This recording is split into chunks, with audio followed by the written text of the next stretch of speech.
I'm like maybe a half an inch, like 5 and I 1 would half like to say inch. 5, 2 and a half, but it's probably Yeah. just Every aspirational. half inch matters. My mom was 4. What's going on, man? Oh. Later in life, Our she was class reunion. 4, 8. Yeah, my grandmother. I told you I was going to. Ashley's texting me the whole time, harassing me. Okay. I'm at work like a normal human. I would like to call this Tuesday, July 21st, 2026, Traverse City Commission, Planning Commission special meeting to order.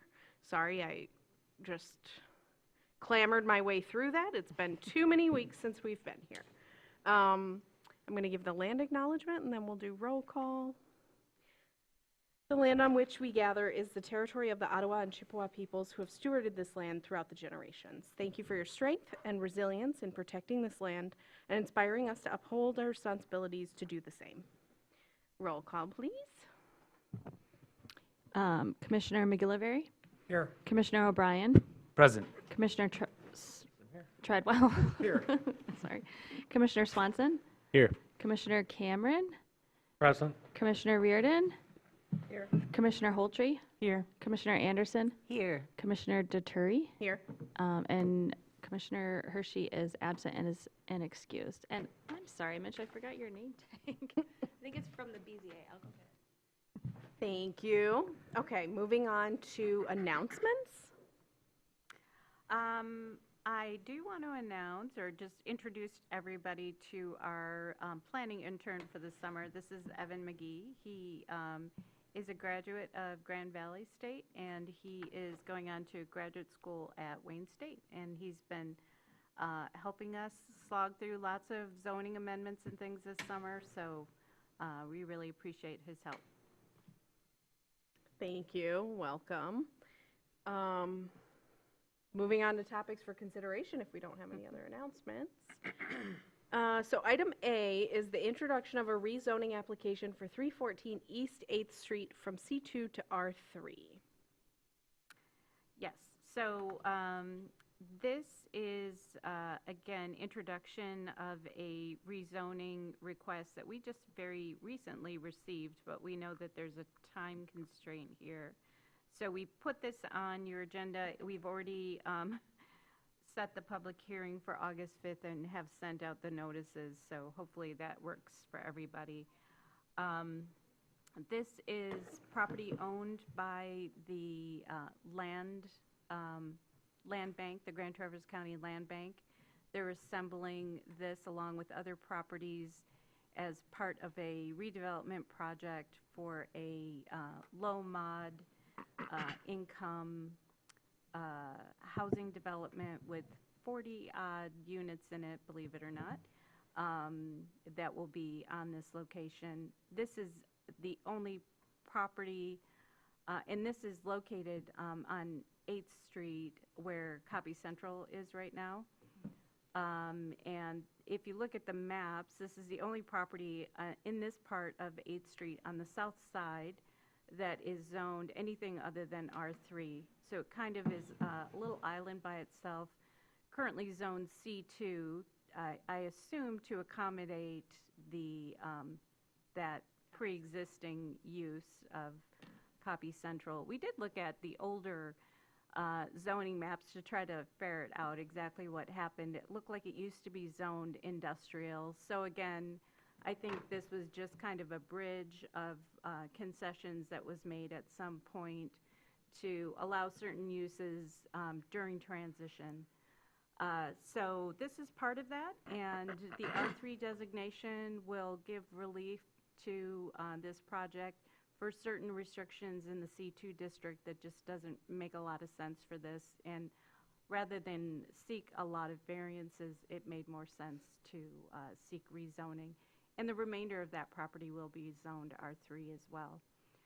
So if there's other questions, I think Maxwell Cameron is probably willing to speak to this. He's representing the land bank and the county in this application. And other than that, I would just ask that you set that public hearing. And if there's other additional information you'd like in a follow-up report to the Planning Commission, just let me know and we'll add that in. Thank you, Leslie. Any questions, comments, concerns from the group? I think it made a lot of sense to me. It clearly read as like we're trying to accommodate something so that it doesn't become non-conforming. It's like that one little spot. Yeah, makes a lot of sense to me. Jackie? I was interested in examining some of the differences between the C2 and the R3 requirements, and wondered if you could help me understand in terms of height and setbacks and use by right, particularly short-term rentals and drinking and marijuana establishments and provisioning centers, the differences between the two. I'd have to go one by one through everything to confirm those specific uses, but I know that as a rule, these projects would be limited if there's any pilot or any other financial assistance associated with this, then generally there's no ability to have short-term rentals. And I'd have to go back and look again, but if memory serves, I don't think short-term rentals are allowed in the R3 district. So that would be eliminated under this, this proposal for rezoning. As far as building height, the maximum it does go up from 30 feet to 45 feet, although for non-residential uses in the current district, it can be also 45 feet. So I don't know if that was part of the consideration here, was the height difference, which I would consider to be the biggest detriment to fully using this property in an R3, under R3 zoning for their purposes. So again, I'm getting a nod from Maxwell, so I assume that that's part of their thinking. And again, I can, if there's particular uses you want us to highlight in an updated report, we can update those. Otherwise, you'd have to wait while I look those up because I don't know them off the top of Anytime my head. before the public hearing would be lovely. Okay. Thank you. So it's They're not in medical this chart. Yeah, they're Okay. not, I was doing a quick control find, and vacation rentals aren't listed, and marijuana dispensaries aren't listed under Okay. R3, so. A tourist home is listed. Yeah, But So, that's yes, different. short-term rentals aren't allowed in anything zoned residential. So Correct. R1, R2, R3, no short-term rentals. You could have tourist homes, which then can only be in homes, so those wouldn't be allowed in, what was it, C2? But short-term rentals maybe can be, I don't Yeah. know. Yeah, I they can be. assume They're in by right. C2. but with the pilot, that's something that the pilot would restrict, right? Right. Right, Max? Yeah, potentially. And how this is going to work for the county is we're holding and assembling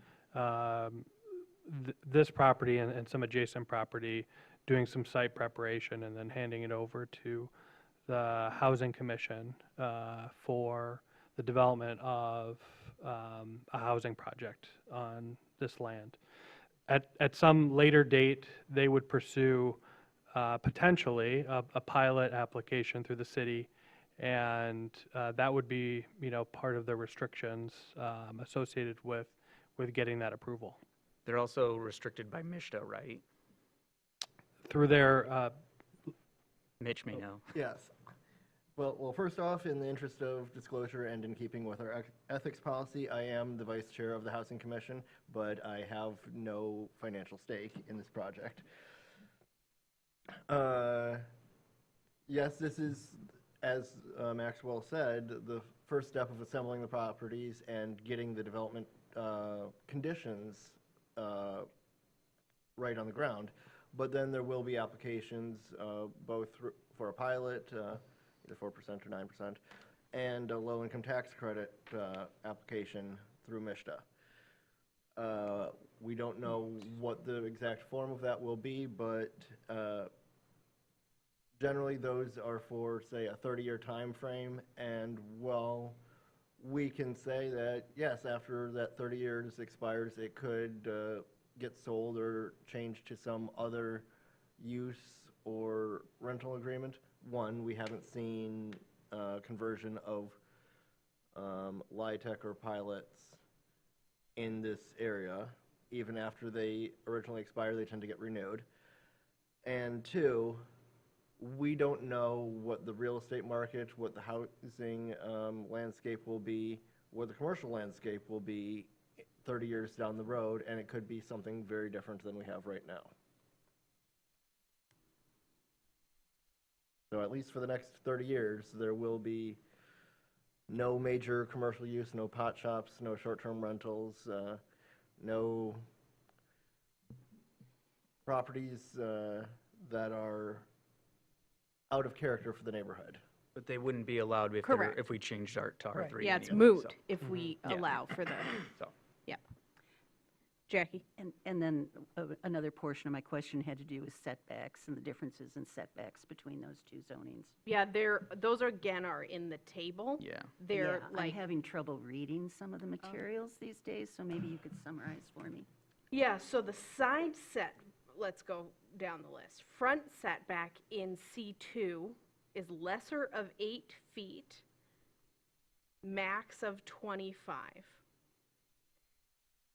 Front setback for R3 is within 4 feet of the average setback, but not less than 19 feet. It's like really, there's a lot more words crammed in there, but Yeah. because it like talks about the Highlights are point. fine. Okay, great. Sides are in C2, 10 feet. R3, 14 feet aggregate.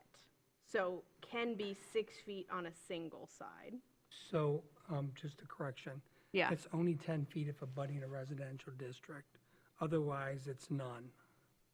Oh, you're For right. I C2. missed the none. You're C2. right. For the C2, correct. Thank you, Brian. And another point of clarification, yes, setbacks exist, but they are based on the current property lines that, depending on what will happen in the future, the site plan may involve shifting of property lines themselves. For example, McGuff's is adjacent to the land bank property, but their building physically overhangs the property line by a number of feet. On the other side, you have Riverine Condominiums that has their parking lot and some green space with a section connecting of the Boardman Lake Loop Trail between that and the coffee shop parcel.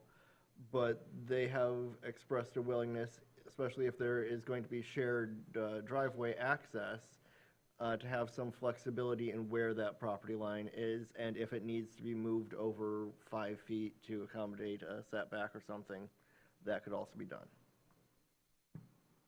But generally speaking, this is kind of considered a downzoning, going from commercial to residential.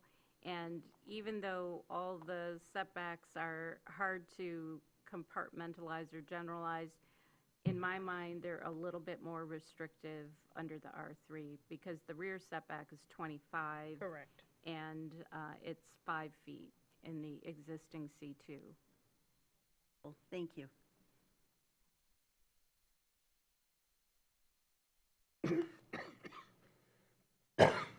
Anything else from this group for right now? Yeah, Maxwell. Just wanted to make one more comment and to share our appreciation for the project in total. There are two parcels that are next to this parcel that we're talking about today that are owned by Traverse City, and as part of bringing housing to our community, we've been working with Traverse City to bring those parcels into this project, combine with this parcel and our property that we own behind McGough. So it truly takes it's a team effort to make something like this come to fruition. So just wanted to share our thanks It's great to be working with the city on this. Thank you. Anything else before we go to the public comment portion on this item? Okay. Seeing nothing, I'll go to public comment on this item. And seeing none, I will come back to the body. I think Leslie said it is already scheduled for the public hearing, so I think we're just acknowledging that we'll see it again in a couple weeks at our regularly scheduled meeting on the first Tuesday of August. It's actually a Wednesday. Oh, it's a Wednesday election day. because Yeah. of the primary. Good call. I looked at my calendar and I was like, there's no way this meeting's on I a only know that Wednesday. because I looked and I have to send that to my wife. Okay. So I guess we'll see it then, and we will be excited. So moving on to item B, EV parking standards. Is this you, Leslie, or is this Evan? Well, I offered this up to Evan, but he's gonna observe this meeting, but you'll be hearing from him later in the summer, I think. So I think you've all heard me talk a little bit about Energy Navigators. We had a grant of some technical assistance from this organization, and they helped us identify what we should be focusing on in regards to ordinance amendments to promote EV readiness in private parking lots. So this attempts to kind of speak to that, and I'm going to apologize in advance for all the acronyms, but the basic comment or the basic context is that there are three types of EV readiness. One is, and I might ask Evan to make sure I get this terminology right, but one is the capacity, which means that you have enough electricity and enough power present at the site for a certain capacity. Another level is the readiness, EV readiness, and how many sites or parking spots you have that have all the conduit and everything set up and ready to go in anticipation of having the hardware there.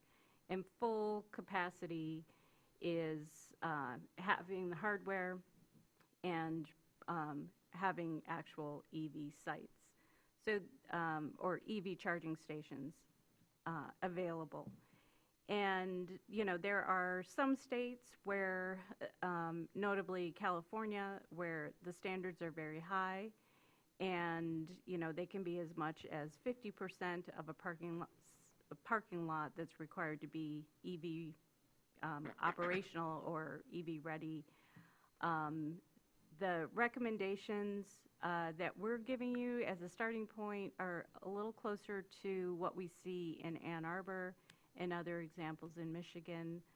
And there's a lot of latitude here about whether we want to focus on EV readiness, the capacity, or the actual number of charging stations available now.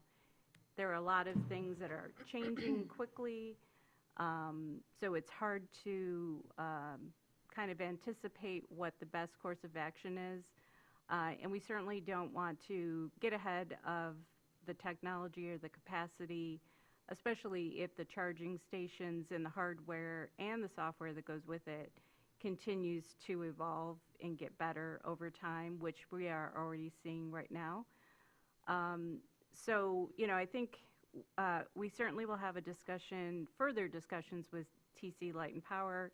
They have a lot of expertise in this area as well, and they, along with our parking system, our director, Nicole Van Ness, she's very up to date on all of that equipment as well, because they all operate and purchase this equipment. They've all had their frustrations with certain equipment, but they, I think, have a good feel for what their demand is in where they're providing EV right now.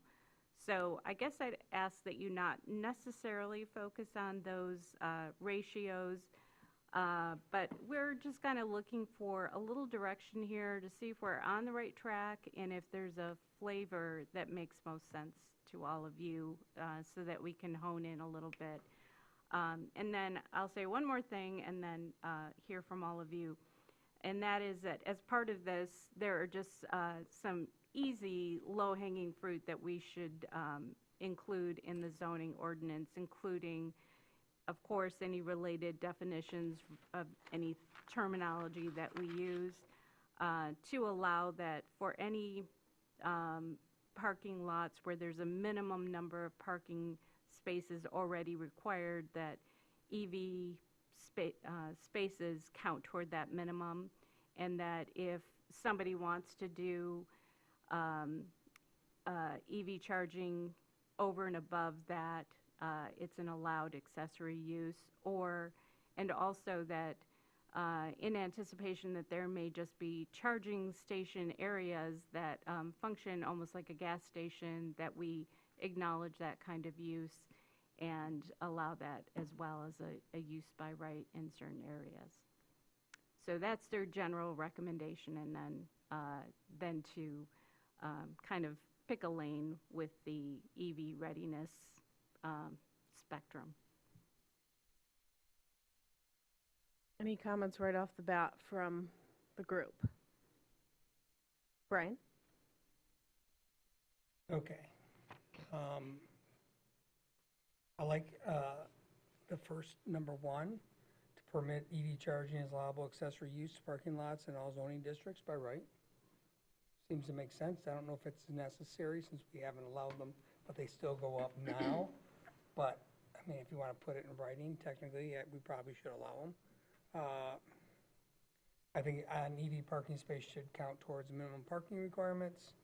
And I have no idea what EVSE accessibility standards are in line with U.S. Access Boards or state level accessibility standards. Not sure what that means or requires in practice, so I want more information on it. Sounds good in theory, but I don't know.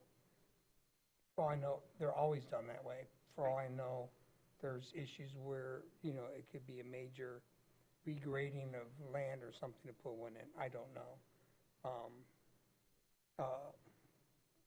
I don't think that's, but I just want more information on that. I have issues with amending the chart of minimum parking requirements to require a minimum percentage of EV capable, EV ready, and EV installed spaces. And I'll give you one example. I know you said don't focus on the ratios. I would want to hear from Light and Power about that. There's a lot changing in that field right now. The popularity of EV-only electric vehicles, electric-only vehicles is dropping like a rock. It's more into hybrids right now. I talked to somebody today who drives an all-electric vehicle. You know, they said they pulled up and thought while they're in a meeting, they would charge their car at Light and Power, and the cost is about $6 an hour, where he can charge it at home for 50 cents.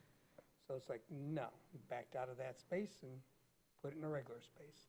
So there's a question I have about, now, that being said, for locals, they're mostly going to charge at home. But we get a lot of tourists, and people can drive electric vehicles up here. So there is probably a need. But then again, I don't know how those numbers are going to change. And we are supposed to be planning for the future. This is a tough one, but here's a question I have. Residential, 100% EV capable. Okay, EV capable is a location or parking space that has the infrastructure necessary to support the future installation of EV charging equipment. In an EV capable location, components are designed or upgraded to accommodate EV charging stations in the future. Okay? I have no idea what that means. Okay, what does infrastructure mean? Running conduit? Does it mean if I build a house, I have to, or if I I'm going to remodel my house this year, Do I have to upgrade my, is my remodeling by adding a bedroom and a new garage? Do I have to have it EV ready? Do I have to upgrade my, my electric panel to 200 amp service? Is that going to be a requirement now? And if I have to do that, so that's an extra, okay, honestly, I'm going to do it anyways, but that's an extra cost that you're now adding in. And what does it mean for me to do that? And is it a housing cost? I don't know what it means. I don't know what that means, and it's not defined. I think you really need to have, how is someone going to interpret that? Because it's not very clear to me on what that actually means. My question would be, you're going to put in affordable housing. Do you want, what's that going to mean for your affordable housing project if you have to make all the spaces, all the parking spaces, EV capable? Does that have an impact from a design standard? Does that have an impact for you from and how you lay it out? Because you now have to have space for each one of these charging stations to go in. And how do you address that? And what's your impact on that? I don't know. I doubt you have an answer for that today, but it might be something you might want to think about and weigh in on going forward. Because we're just saying all residential. And so I don't know. I have a lot of questions about this. I think somewhere, if you're ready for a public hearing in August, is that what you said? No, I'm not ready for a public hearing on this. I would like to see it come back. I mean, but I have, like I said, I have questions. I mean, I like the definitions, except for that first one, EV capable, is just not very clear as a, EV ready is a step above. And I don't know how those two play off each other. So that's what I need and see in the definition. And then I'm just,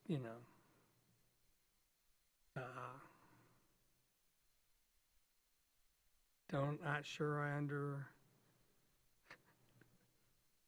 okay, not sure why we're trying to require post offices or governmental offices, since we have no regulation over post offices whatsoever, so please strike post offices. The only governmental offices we have any control over, for the most part, are city governmental control offices, which may or may not be exempt, but, so, anyways, yeah. That's it. That's all I got for you. Jerry, I think you wanted to say something? Yeah, I don't know if this could be, I just always find it, sometimes like we as the government should show that we put EV charging at our locations. Brian's point, like nothing better than us telling people we have to do stuff, but we don't have it ourselves. I don't know if that's something that would be in this ordinance. And maybe that's a city commission thing, but my general public comment on it is we talk a lot about EVs, buying EVs for fleet, but I don't really see us having any at any of our locations. Now this building we don't have one out here, but we don't necessarily own the building. Actually, the city owns 50% of the building. County owns the 25. other 50. What? I thought it was 25. No, you Yeah. own 50%, but you only use 25. But either way, that would just, I don't know where that fits in. I know government was listed here. Just sometimes I don't know how we fit that in, but it would just be nice to, the city and working with Light and Power, can we get a couple at our locations to show that we're putting our, best foot forward and not just requiring it for everyone else. But again, that might not be our role. As an EV owner and driver, this is interesting to me. I hear you, Brian. And I also hear that we are trying to plan for a future that up until last year was pretty certain we were moving in a particular direction. So I understand that politically, things will always change. Presidents will change, vibes will change, policies will change. But if we want to try, in my opinion, to survive on this planet, I think it's going to be, at the very minimum, incrementally moving in that direction. So, and especially as a city body that has a goal to be sustainable, at least in parts, I think we have to commit to at least looking into it. I agree that definitions, again, I think are kind of circuitous in that, like, you can come up with one, but then they're going to be ever changing. So how do you land on the proper definition of EV capable? I do hear that. And I think it's probably pretty basic. At least in terms of my experience, it's not fun. The range anxiety is real. And if we could at least do our part to commit to being an area in the north that has a substantial amount of charging stations, I would love to see that. Southeast Michigan is soaring, above and beyond. They have a lot. Southwest Michigan, no. It is very sparse. They have some. You have to find them. And they are often at gas stations now, where they've like installed 2 chargers at a gas station, which makes the most sense to me. I don't know why more people aren't doing that. And sometimes governmental centers. Kalamazoo has one, where they have like 2 or 3 chargers of varying output. So it's really hard as a driver to then try to predict where you can charge. So I think this, like a situation like this, where you're requiring it in certain areas, could be helpful for that. Just in terms of like my experience of what it's like to be an EV owner and driver. $6 is absurd.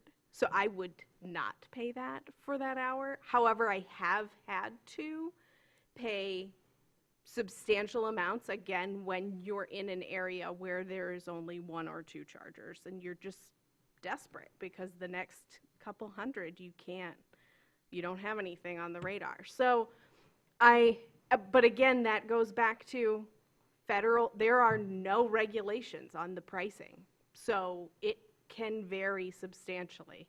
And it's left entirely up to the property owners, which feels like really scary. But I do think that building it into requirements makes sense.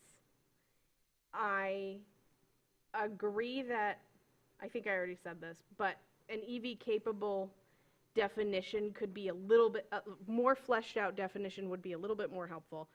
But I don't see why those could not be,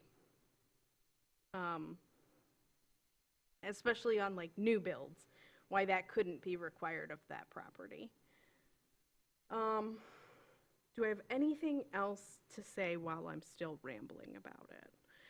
All of these places seem like areas that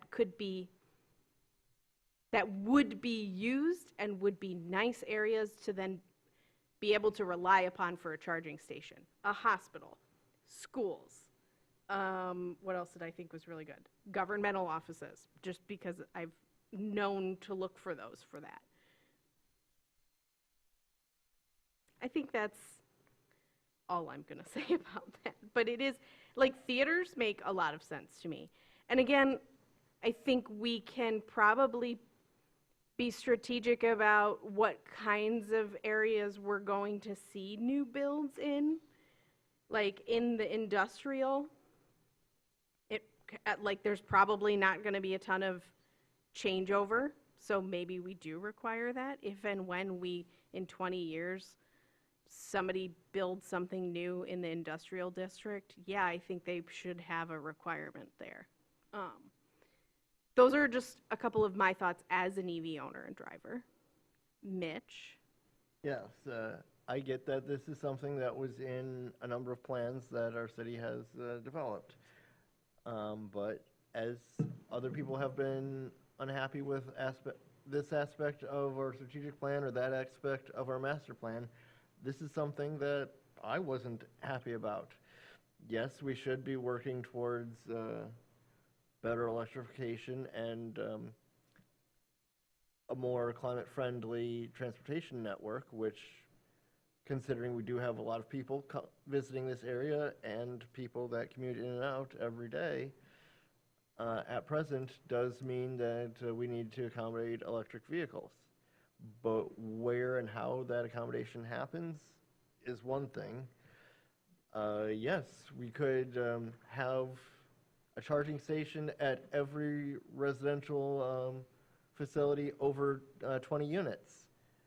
But that doesn't necessarily serve a purpose, and it's not like that if nobody in that residential complex owns an electric vehicle, and it's not like somebody that lives somewhere else is going to park at that apartment building just to use the charger.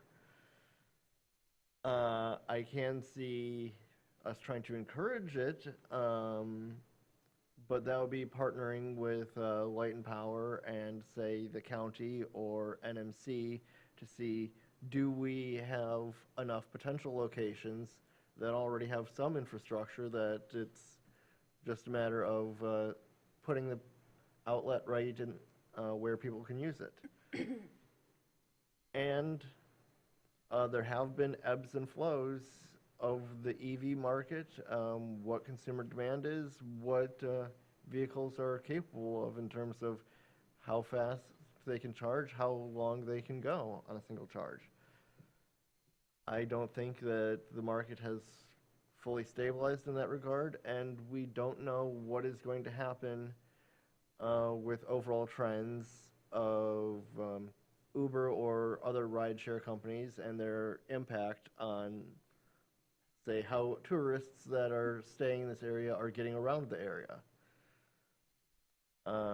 And yes, cars are more carbon friendly than if they're EVs, but you know what's even more carbon friendly? A bus, or bikes, or people walking. And if we can, say, find ways to put more bus stops around town and increase access to public transit, that could have a greater net positive good in terms of reducing the carbon impacts of our transportation system. Jackie?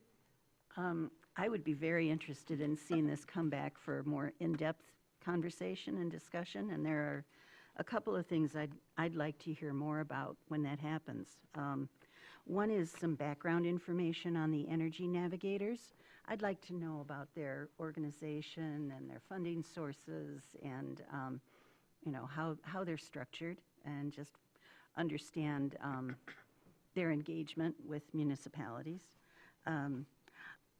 I'm also sensitive to the fact that I think of public parking as a public good that we provide for our community, and that in this community, the scope and scale of public parking is something that's shrinking.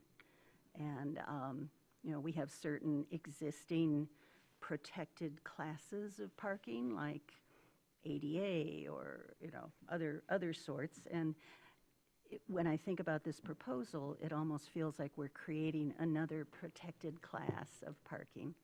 And I'd just like to be sure that we are thinking about this not only from our fiduciary responsibility, but also from an equity standpoint, that all of the stakeholders in the community are being represented and considered as we look at how to allocate this increasingly rare resource. That's it. Brian? Question for when this comes back. How much of a upgrade or remodel or addition, whatever, would kick these requirements in? When does it kick in on a project? Just an observation. Obviously, this isn't going to do anything for the downtown, because we have no parking requirements in the downtown. So, 2.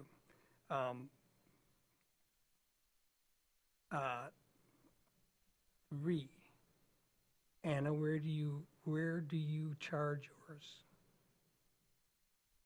And do I, you feel that there's a shortage of available charging stations in the city? yes. And I say city, just the city. We don't have any control over the townships. Yeah.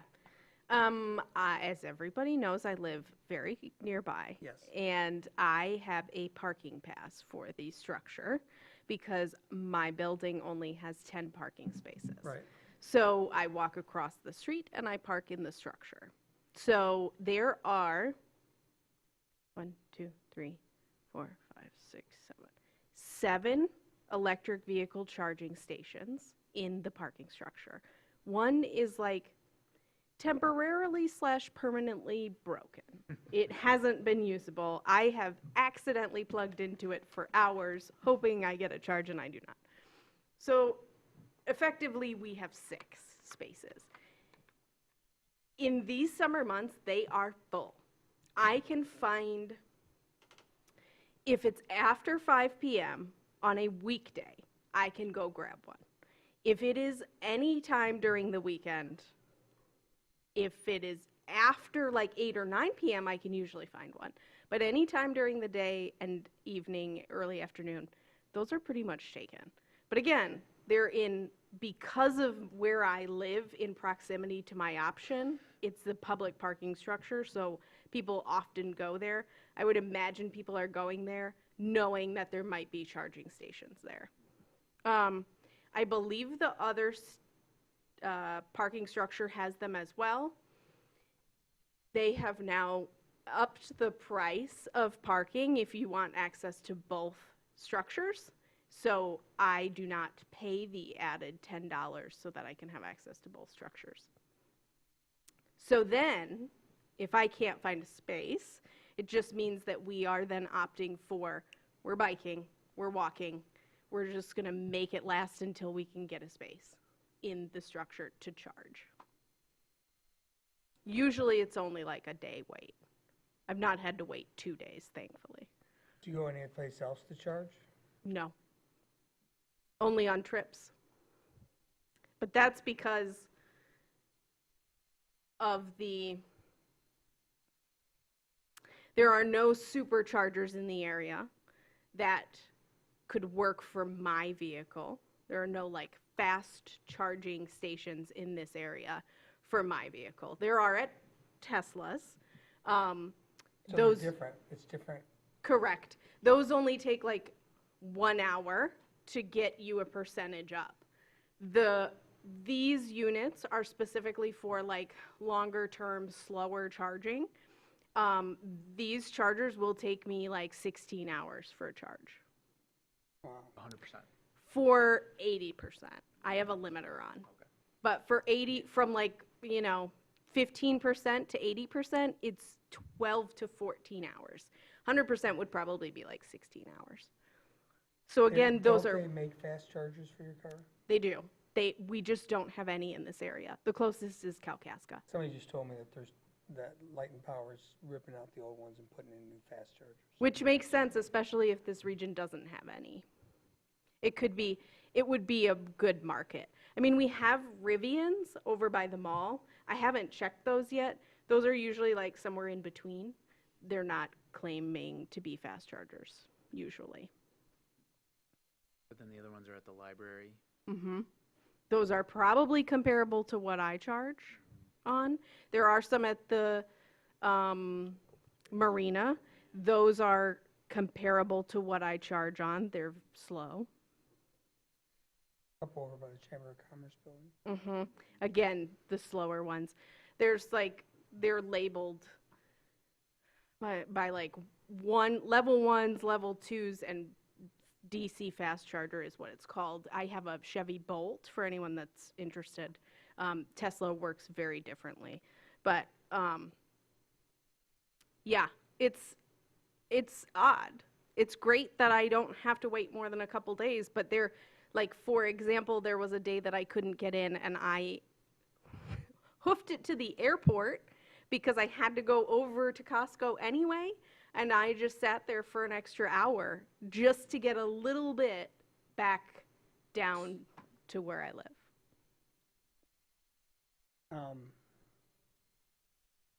It's interesting. It is So interesting. clearly there's a need, at least in the summer. There is a need, at least in the summer. Again, like how much of that need do we want to try to prescribe versus just kind of let shake out? I get that, with anything. One of my, and I understand what you said earlier about the whole politics question or issue. But what I'm seeing right now are more market-driven fast. So, basically low resale, but quick depreciation on electric vehicles, battery costs, and the high cost of electric vehicles. It's really the last one, the high cost electric vehicles, or a lot of them is what's driving, is what slowed the market down. Could be a temporary, people could start moving back, it's only been a year, but, and I don't know I don't have a hybrid, I don't have an electric vehicle, I know nothing about them. Other when I've ridden on them, they're very quiet. And sometimes when they drive by you, they sound like sci-fi vehicles. Yeah. The sound is artificial so that you can hear us coming, because if it wasn't there, you would not hear us coming. That's very interesting. I drove a Prius in 2010, and I had to make sure people saw me at intersections before I proceeded to go, because they couldn't hear you. Does a Prius require a charge? That's a hybrid. I know, do hybrids require charge? Not the Prius that Some I may, drove. some may It not, was- but I didn't think they did. Depending on how much you're kicking into that EV source. Most of the time, I think it's using the gas source, and I think you can turn it on and off. I think it recharges when the Correct. gas motor's running. when it breaks. But there are hybrids often charging. There are people that work down here that I can see their cars charging in there all the time. So I know it's the same couple people with the exception of these summer months where I see new vehicles plugging in. But we're all fighting for the same 6 spaces because one is designated permanently for the parking services vehicle. So I have a Shay. question. Yeah. Does it make more sense to, and I don't know, just spitballing here, does it make more sense to require that they be fast chargers so that there's more turnover? They're a lot more expensive. Yeah, I Yeah. understand that, but Yeah, listening to Anna's experience, Right. it's like, But maybe it's not a matter of supply, it's just the turnover isn't happening as quickly there's a lot of it needs to. optimization involved in this so that you get the right mix. And that was, part of what I was kind of hoping to find out more about through Energy Navigators and other research that we've been doing, what the right mix is. To me, I thought, why aren't they all fast chargers? Yeah. But there's actually a lot of situations where both for the user and, for the amount of electricity used and the much higher cost for the chargers itself, it makes a lot of sense to use the level 1s and level 2s. I think mostly level 2 is like the sweet Agreed. spot. Okay. From what I understand. I mean, it makes sense from a downtown perspective to have somebody hanging out downtown for 16 hours, right? They're forced to hang out here. So that was another example that I forgot I was going to bring up is like, it is really helpful to have them in areas where people have entertainment. Because if I go and to do one things, more area where I am at an old abandoned outlet mall with a single thrift store, I don't know what I'll do with myself. Because you can only spend so much time and you have to charge for at least 1 hour most of the time. So some of those places that we were listing, like a hospital, people are likely going to be in there a while. Can I add one more thing to institutions? Can we include, this is my dream, train depots?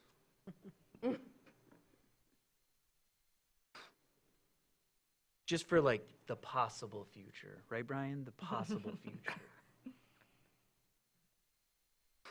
Yeah, It's always possible. We can get rid of post offices, I'm okay with that, I get that, but like train depots? Jackie?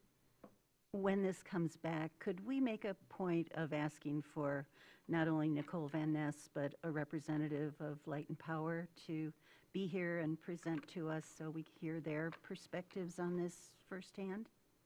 I'll do what I can. I think I would be satisfied with a memo, but again, like, if we can't get them here, I think a memo would be. Interaction Yeah. would be lovely. I have another question. Yeah, Brian, sorry. So no other commercial place we're asking to put them. These are, so we have residential care and treatment facilities. We're requiring them. These are really all residential, specialized housing. Okay, then we're requiring them at high schools and colleges, all other schools, places of worship, hospitals, government offices, and auditoriums. Oh, I'm sorry, I didn't go down the next page. Office, financial institutions, and retail. I mean, you have to ask, I mean, I know this is an easy way to do it. But given that you have to charge for at least an hour,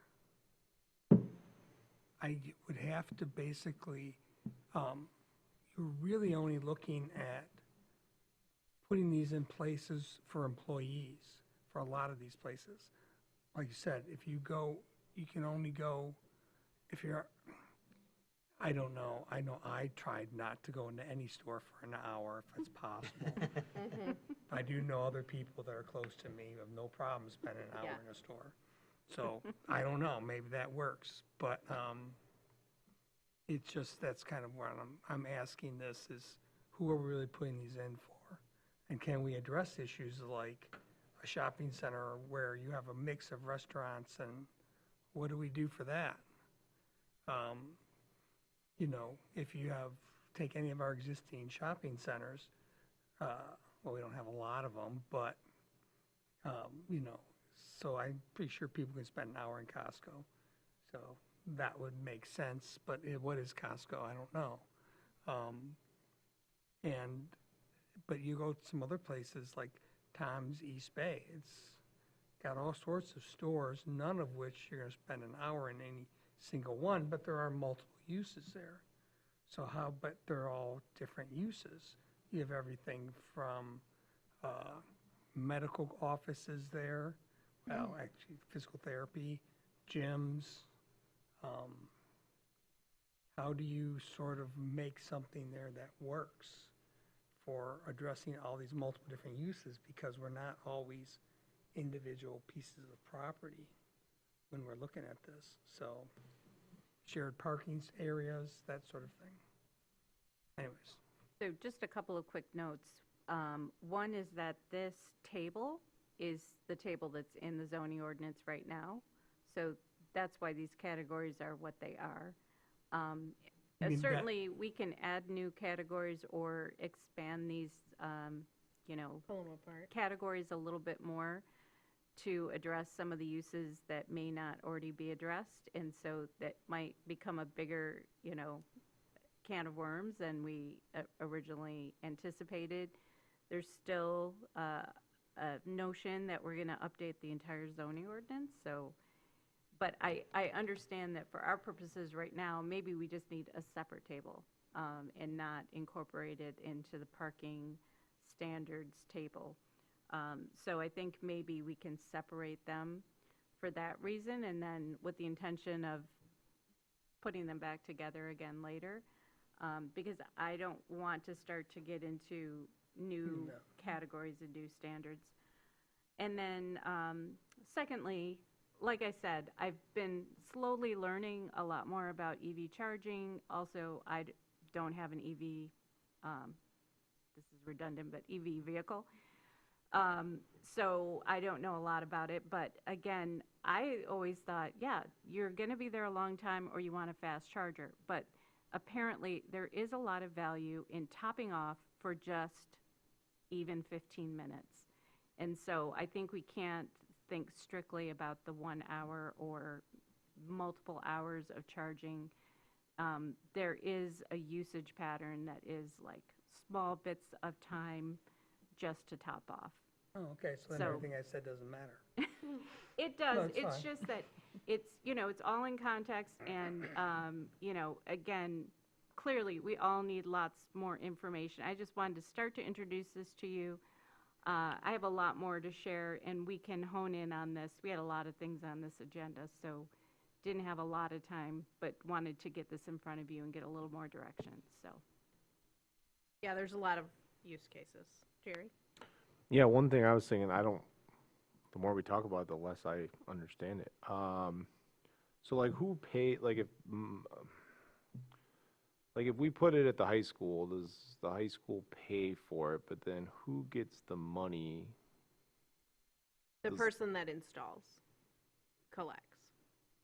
Okay, so like whoever's the manufacturer of the charger gets the $6 an hour. The one that paid to put it in. They will collect. So the high school would, for example, if they Does- put it in. The high school have to pay the energy cost that they took, so it's like a reimbursement, but they can set the price. Yes. Okay. It is, again, it is kind of like the Wild West. They are incredibly expensive to put in, especially the fast chargers. We did some research on when we were most recently stranded at a Meyer. So we were wondering why there were not as many in the state. They pay the install, and then they kind of gamble on how long, how frequented the charger will be, like how many people are they going to be seeing. Then they gamble that with how much they're going to charge, because then if they do charge too much, they probably won't see as much people. And whether or not they have like the funds that they need immediate recouping, or if they can just kind of like wait it out. It's wild out there. So there is the ability to contract with other companies to do it. Yeah. So you would, like the high school, do they want to manage the bookkeeping of that?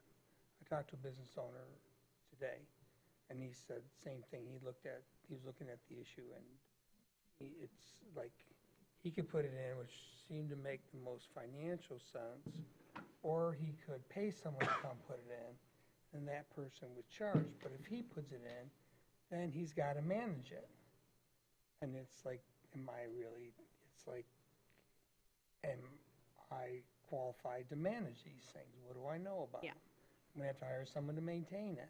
And there's multiple different systems and providers now, so they would decide which one they like, whether or not those ever have fail, or are they really reliable?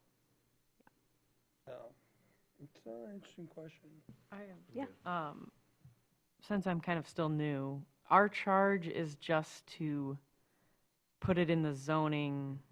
It's not who's paying and how it's installed and is the city buying it. Yeah, but I just wanted to double check that we're just making room in the zoning to reflect a future with EV Yeah, stuff. to Okay. decide where and when we would put that requirement in Okay. to our zoning code. But if we have broader recommendations that say, we think that these zoning requirements make sense, but there's other things that are outside of planning and zoning that would fit in, then those could also be advanced to the city commission as part of the memos.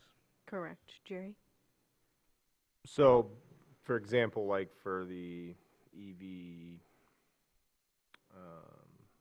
capable, or let me see,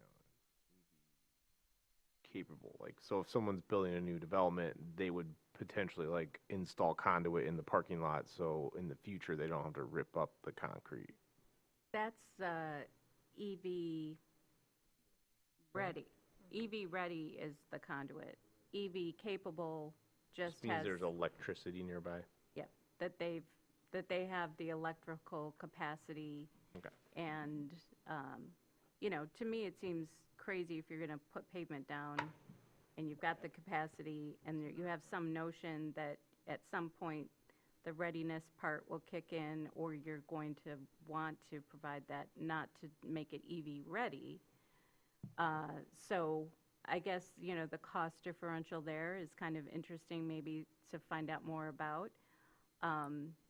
But, yeah, the capable is just to have the electricity ready to go for future when you would have the conduit there. So that's the lowest category. Which to me kind of makes sense if we're gonna. Mitch? Yes. Okay, I appreciate that this lists most of the zoning categories that we already have, but one thing that we've recently created that I think would make sense would be auto-centric uses. And yes, if you're putting in a gas station, it has historically been to dispense diesel or regular, but it seems reasonable that we can say, hey, you're going to have places that people can pull up. You're going to have electricity going to those places.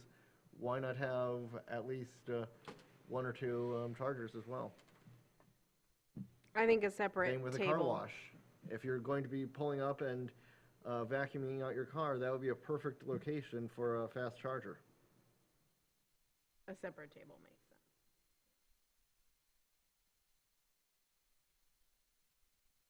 Yeah, go Jerry. Okay, so do we know if, just a data point, do we know, I know you can like plug in at your house, but then you can also upgrade your power to have a better, does that pull a building permit, and would we have any idea of like how many residents are doing that? I think Light and Power has to like, you have to have an electrician like. Yeah, well, for instance, I just put in, at my house, just,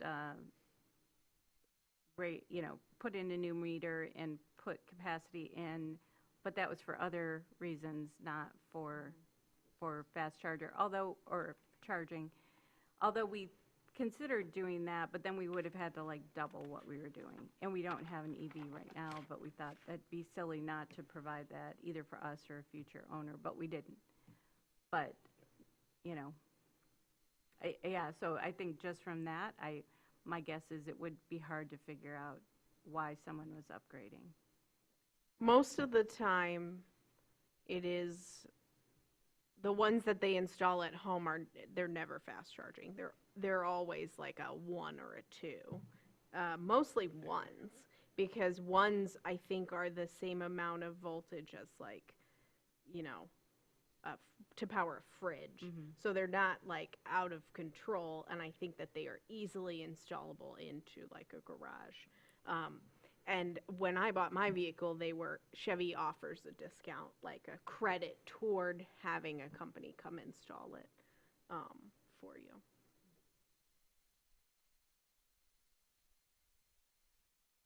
Brian? It'd be nice to know how much these costs. I mean, to give us a rough number on an average price, because, we say we're gonna start requiring 10%, so, if that's 10 spaces or 1 space, it's a cost, and we're adding a cost on development of, or remodeling properties. So it's a cost to the owner, and every cost gets spread around, every increase. Especially if it's not, I don't know if they pay for themselves. I assume they do, but I haven't heard about anybody, raking in millions on these things, so I'd be interested to know, like what's Light and Power's experience on these? They paid for themselves, What's the maintenance schedule on these? You start requiring people to put one of these things in, and then the cost is not a quick cost, it's gonna be a long-term cost. And I don't know if it ever pays itself back. And I think we always have to, it's not in and of itself a reason to say no to this, but you've got to be aware of it and know what kind of additional costs you're putting on something. Because that can kill all sorts of projects. We'll never see them because we didn't know. And I would also like to know sort of what's the process going to be? I'm assuming this would be addressed in site plan reviews. And then the question becomes, when you start talking about electrical panels, Is our zoning administrator qualified to determine whether or not the electrical components, or is it just gonna be the charging port or charging station will go here? Or do they have to see the whole electrical plan? Something that normally goes to building department. Not saying it can't be done, but I don't know if staff is qualified to review those. And I don't know the level of review. See, I just got lots of questions. So it's not just what we do, it's how it's gonna be administered is one of my big questions.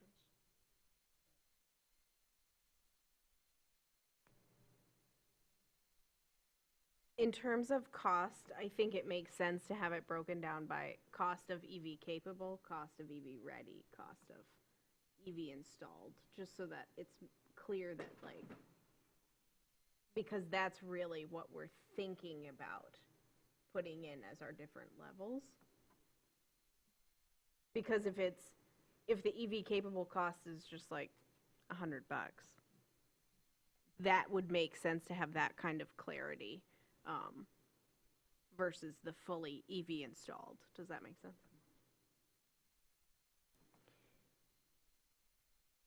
I'm waiting for the housing commission to tell us that, because they're gonna go back and talk about this, or thinking about doing this, how it would impact our project, and then they can go back and tell us.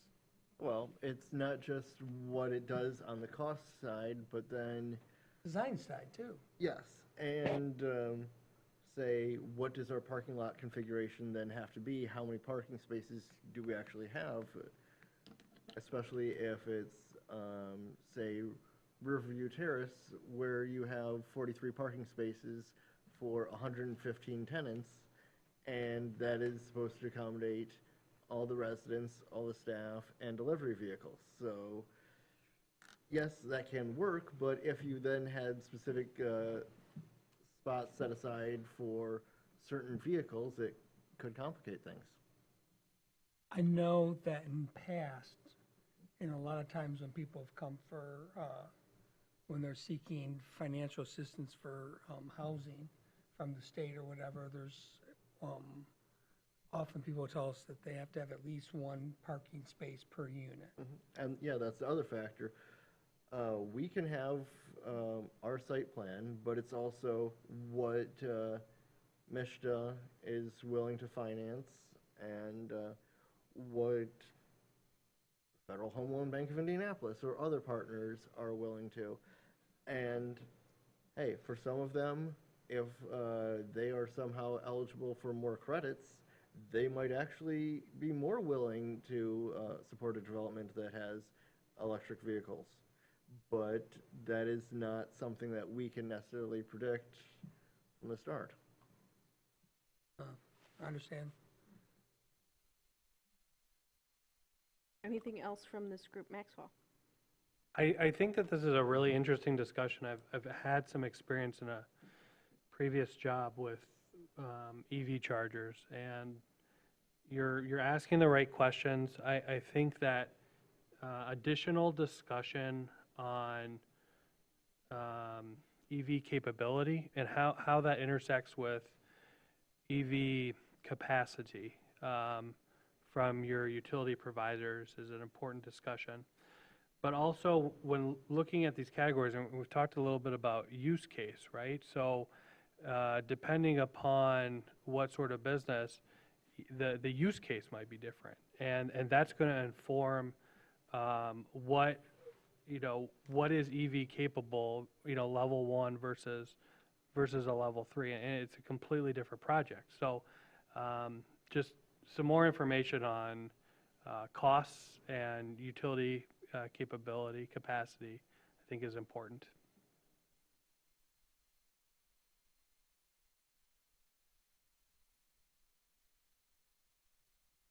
Any last comments from the group before we go to public comment on this item? Any public comment on this item? Okay, so no public comment other than appreciation on this item. Any last words? Yeah, Mitch.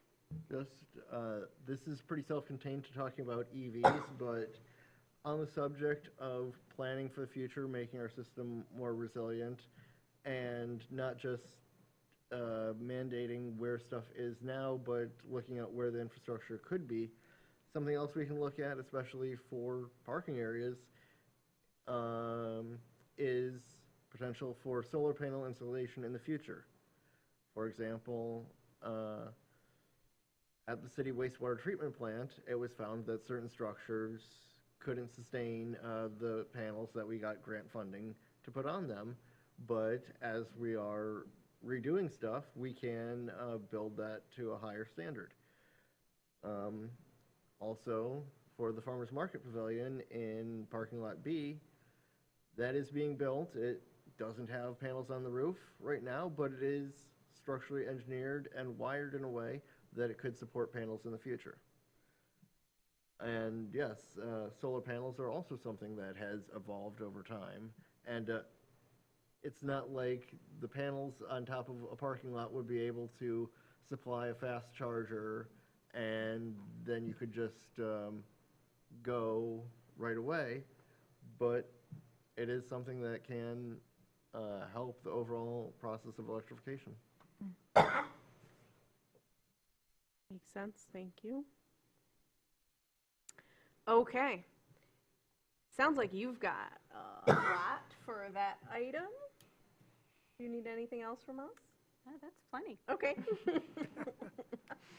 Should have stopped us a while ago, maybe. Okay, we're gonna move on to C, but I do have to use the restroom, so I think we should take like a 5-minute break, because I think these next 2 items will be another big item, little item pair-up situation. So we'll be back shortly. Maybe it'll be less than 5.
Middle of your conversation. I'll watch any of it. Yeah, I mean, Yeah. It was one of the single greatest films. Oh, no, I've that seen was in not my anymore. life. Yeah. Should've maybe pushed it. We'll go see it when it's. Well, it's just because this, I'm reading, though. I do not. As somebody that like tries to get it all Oh, in I see. before. I read that now, one. God, it was So so that I good. have It's very nothing before I go to I know bed. the story in the footnotes. I love a good Yeah. weird format. I got it. I know. Because when Chelsea gave it to me, she like, Okay. Mhm. stories in the Yeah. footnotes and stuff. And I was like, I just was. what's going on here? I know. You kind of I realize started going what's over going here. on pretty early. Yeah. But, yeah, it's very interesting. I can't believe that same guy wrote Life of Pi. Very different book, yeah. Very different book. It's like amazing.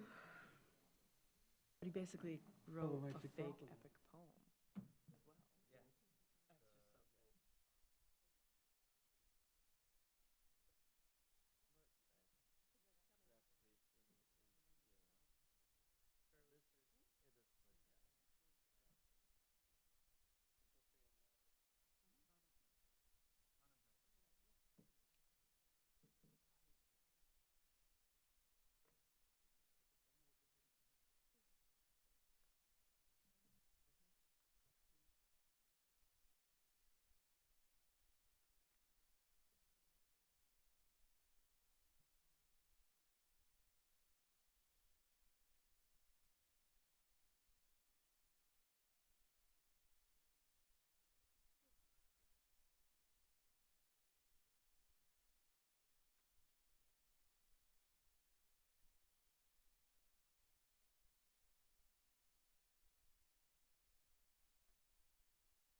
Okay, looks like we are all back, so we can return right into item C, ADU regulation updates discussion.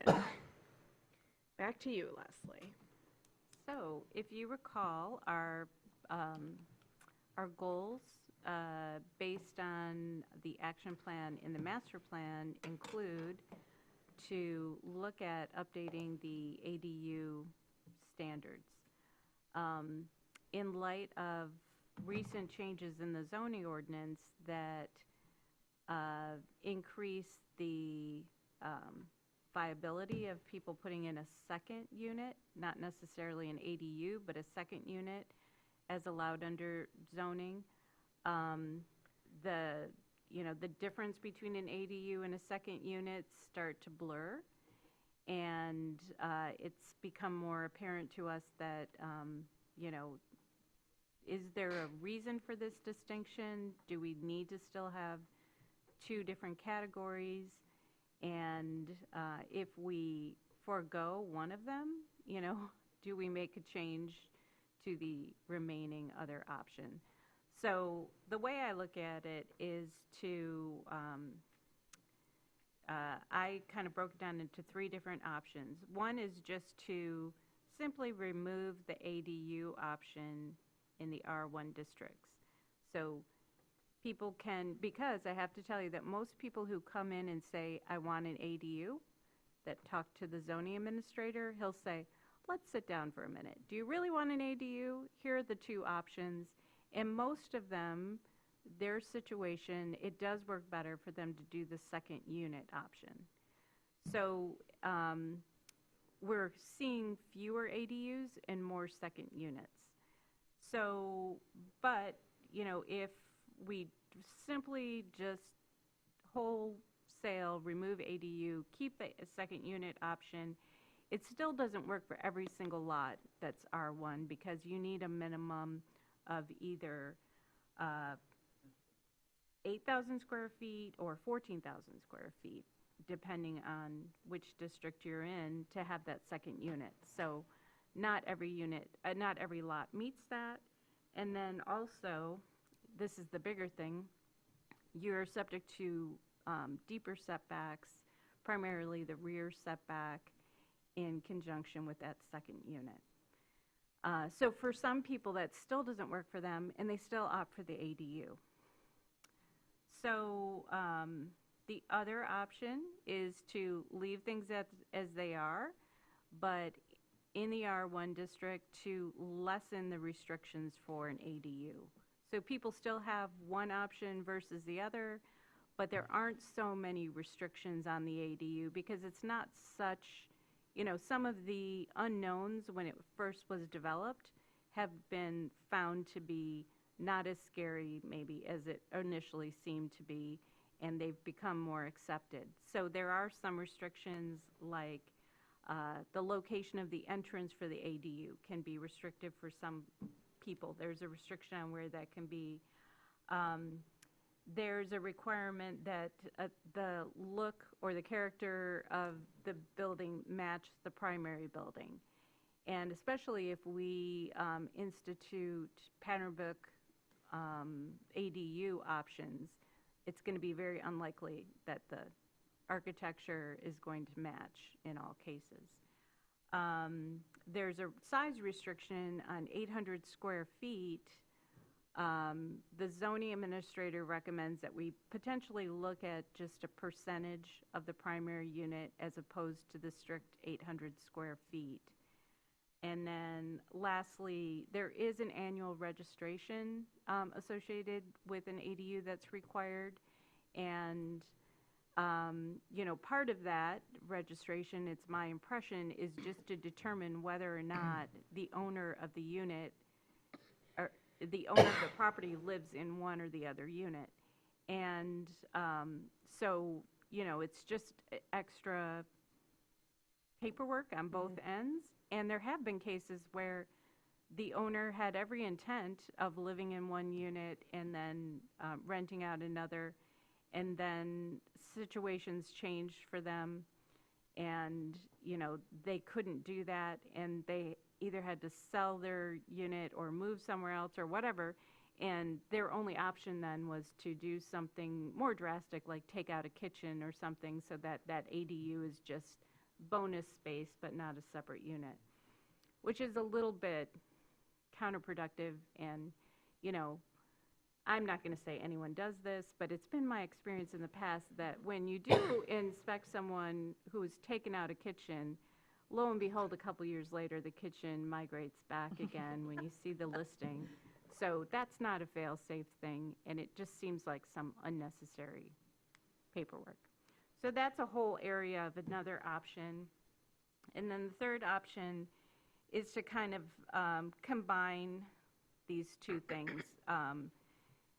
That, you know, we take the best of both and combine them, maybe relax the setback standards for the second unit, have a size restriction on them, but not necessarily require that, you know, there are height restrictions for the ADU right now in relation to the primary building. Take away some of those things that could trip up somebody, but have some minimum standards in there, and just kind of, again, meld the two together and make it something new. So that's a lot of information and a lot to say. We could change everything or nothing. And so I guess I'm just looking for a little bit more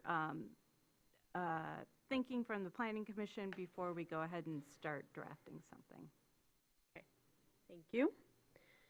Okay, there are going to be so many thoughts on this, especially from Shay and myself, who have real-world experience actively happening. So let's go Jerry, then Shay. Yeah, mine's pretty simple. Or just my thought is, I've just heard from at least two different people that have so their situation was they got the ADU permit, they built the ADU, then so they have to pay the annual registration, but now they don't use it for ADU anymore, but they still have to pay. because it doesn't allow you to like if it's like a forever thing, Unless you remove the kitchen or something. which, yeah, right. So I just think that's something that, What is the use case then if they don't use it as an ADU? They're using it as bonus space for that main property. Okay. yeah, it just seemed like that we didn't, I don't know how many this would impact, but it was interesting, like they were stuck in this, like, so I have to pay this $100 every year for paternity. Their circumstance changed, but anyway, I think it's $100, so I don't know what we really get out of that. Okay. Yes, as someone who has navigated this process recently, I went into it thinking that I was building an ADU. Turns out I'm building a secondary primary dwelling, whatever they're called. And I tend to lean towards combining them. The setback from the alley is 25 feet, and it's not even the alley, it's from your rear property line. So you could probably add another 3 feet to that, so what is that, 28 feet? You gotta really like someone if you're gonna be building that close to to the primary dwelling unit. I like my parents, so, it's gonna work out. I think, I tend to lean towards combining ADU and second unit options, especially, if I think one of the things that people really enjoy about single-family housing is that they have backyards, and by requiring that 25-foot setback from the rear line, you're eliminating people's backyard, their private space. Some people don't want to mow the lawn, that giant lawn, and they would be willing to build something if they could still maintain a little bit of lawn. So that's kind of my perspective on things. Full disclosure, this will not benefit me in any way because I'm going with what we got. So. My thoughts, and then we'll go to Brian. Similar situation. My brother is building a second unit. It is practically done. He's just waiting for occupancy. He started last September, and he is doing it himself, and it is nuts. But I applaud him. Biggest complaint was the rear alley setbacks. Again, he has a primary unit that he purchased. He's on a reasonably sized lot near Oakwood Cemetery. Oakwood? Yeah. So in that cute little neighborhood right off to the west. His unit is amazing, and because his primary unit was so tiny, it does look big. But he's able to have a garage, and he's able to have a nice little space, again, even with accommodating the giant setback. He can also, this was interesting to me, have his mail on that side. So as long as the carrier delivers to the alley for another address, you can then ask for that. I did not think that would be possible. I thought you had to have it on the street. So that opens up a couple different things for me, because if you look at the front setback, I don't know what they are off the top of my head, but I think it varies based on neighborhood and district. You could have wildly different looking street views from either the front street or the alley, just trying to visibly compare the setbacks on either side. What was my other complaint that he complained a little bit about side setbacks, but I think he worked with Dave on that, so that they've worked that out enough. But the rear setbacks were a pain point. He already has a renter in, so this is like the perfect example of what we're looking for. We're looking for that gentle infill where somebody has a ton of space. They have the capabilities, the financial abilities, the want, the drive to put a second unit. And he already timed it so that his long-term renter is in there, and he's going to move in when he gets his occupancy, and he's currently living with my parents. So it does work out, and I really want this to become a thing, and I think combining is the way to go. And I do believe that the nature of some of our lots at this point probably accommodate second units more than they do accommodate the ADUs. Just for a little bit of background, I think the 800 square foot, I think I was around for that. And I believe it was because there are some monstrously sized ADUs in a couple of neighborhoods. If you drive through, you're like blown away at the size of those ADUs. So I kind of understand why that was there. I much more prefer a percentage. That makes more sense. But I wouldn't want it to be limiting at all of the second unit, because you could get stuck in a situation like my brother where it's just a little modular that was plopped on a piece of property, and he now wants to build and design his own thing. I wouldn't want that limiting people at all in that way. So if the percentage would limit that, I would opt for not having it. I also, through this process, found that my parents we can't split the lot the short way. It would have to be split the long way. And nobody's ever really given me a good reason why we can't do that, other than it needs to have 35 feet of street frontage. But I think it would probably behoove us to like maybe look at having the alley as frontage, offering that as an option. I don't know why that is, and nobody's ever been able to give me a good reason why. So, I think what most people end up doing when they want separate ownership or ability to separately finance them is to create a condominium. So we don't have any minimum requirements for land associated with each unit. So your unit can be one of the buildings. Yeah, I didn't want to go that route though, because site condo is a little more complicated, I think. And I think just purchasing the back half of their lot, and like, I'm very niche probably, but I think purchasing the back half of their lot, I think there's probably other people similar to my parents that are like retirement age, and they're like, why do we have all of this space? I don't want to mow this. I don't want to maintain it anymore. We have good friends that we would like to live next door to. We have family that are struggling. Like, let's sell them the back half and they can do whatever they want with it. So, but we found out we couldn't do that. And then with the 25-foot setback, we couldn't do it anyway because we would be cutting into our house. So Yeah. it's not a thing, but just something that I think to think about going forward. Like, Is that a local thing? Or So is that like a state thing? a condominium? No, like splitting it with Well, a street frontage. I think from my own point of view, I think, the zoning reform that allowed the second unit on a standard, minimum size lot, meeting the minimum requirements is a generous option because it is so difficult to divide most lots and make them meet, the frontage requirements, the ratio of the width to the length, and it can make it kind of wonky. So I think it's kind of the concession in exchange for, it's like the option for people who have the square footage but don't have the configuration to do a split. So it's a concession to them to just build that second unit, and you still have the option in Michigan to create a condo, so you can each own it separately, but you don't, and you can assign, this is kind of getting in the weeds, but you can assign any portion of that yard to be a limited common element associated with only one of those units, or it can be a general common associated with both units.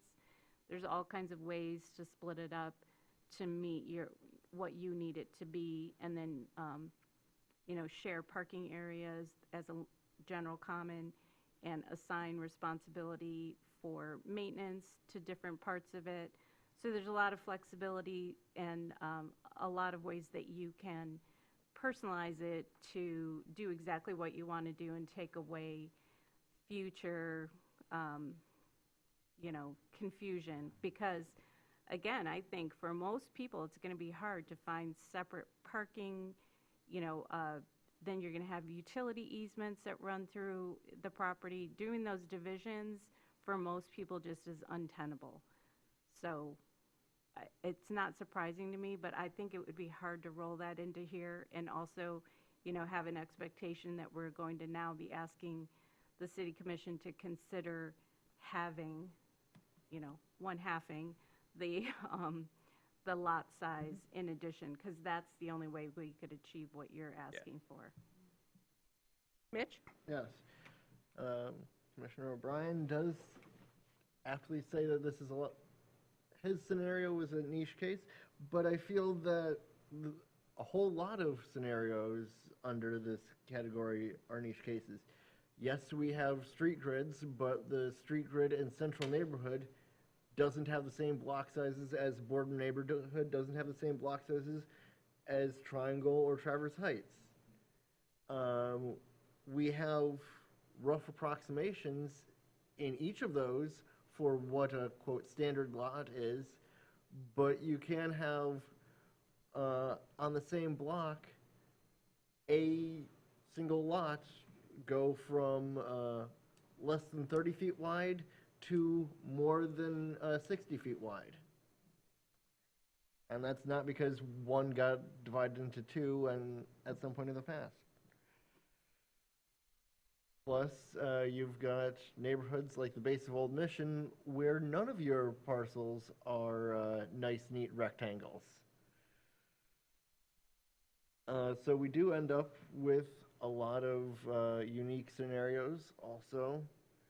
There are possibly down to a couple blocks of what could be properly termed tract housing, where you do have a lot of houses in a row that are more or less the same, that thus you don't have to say the front setback is the average of the rest of the houses on the block because they're all in a line.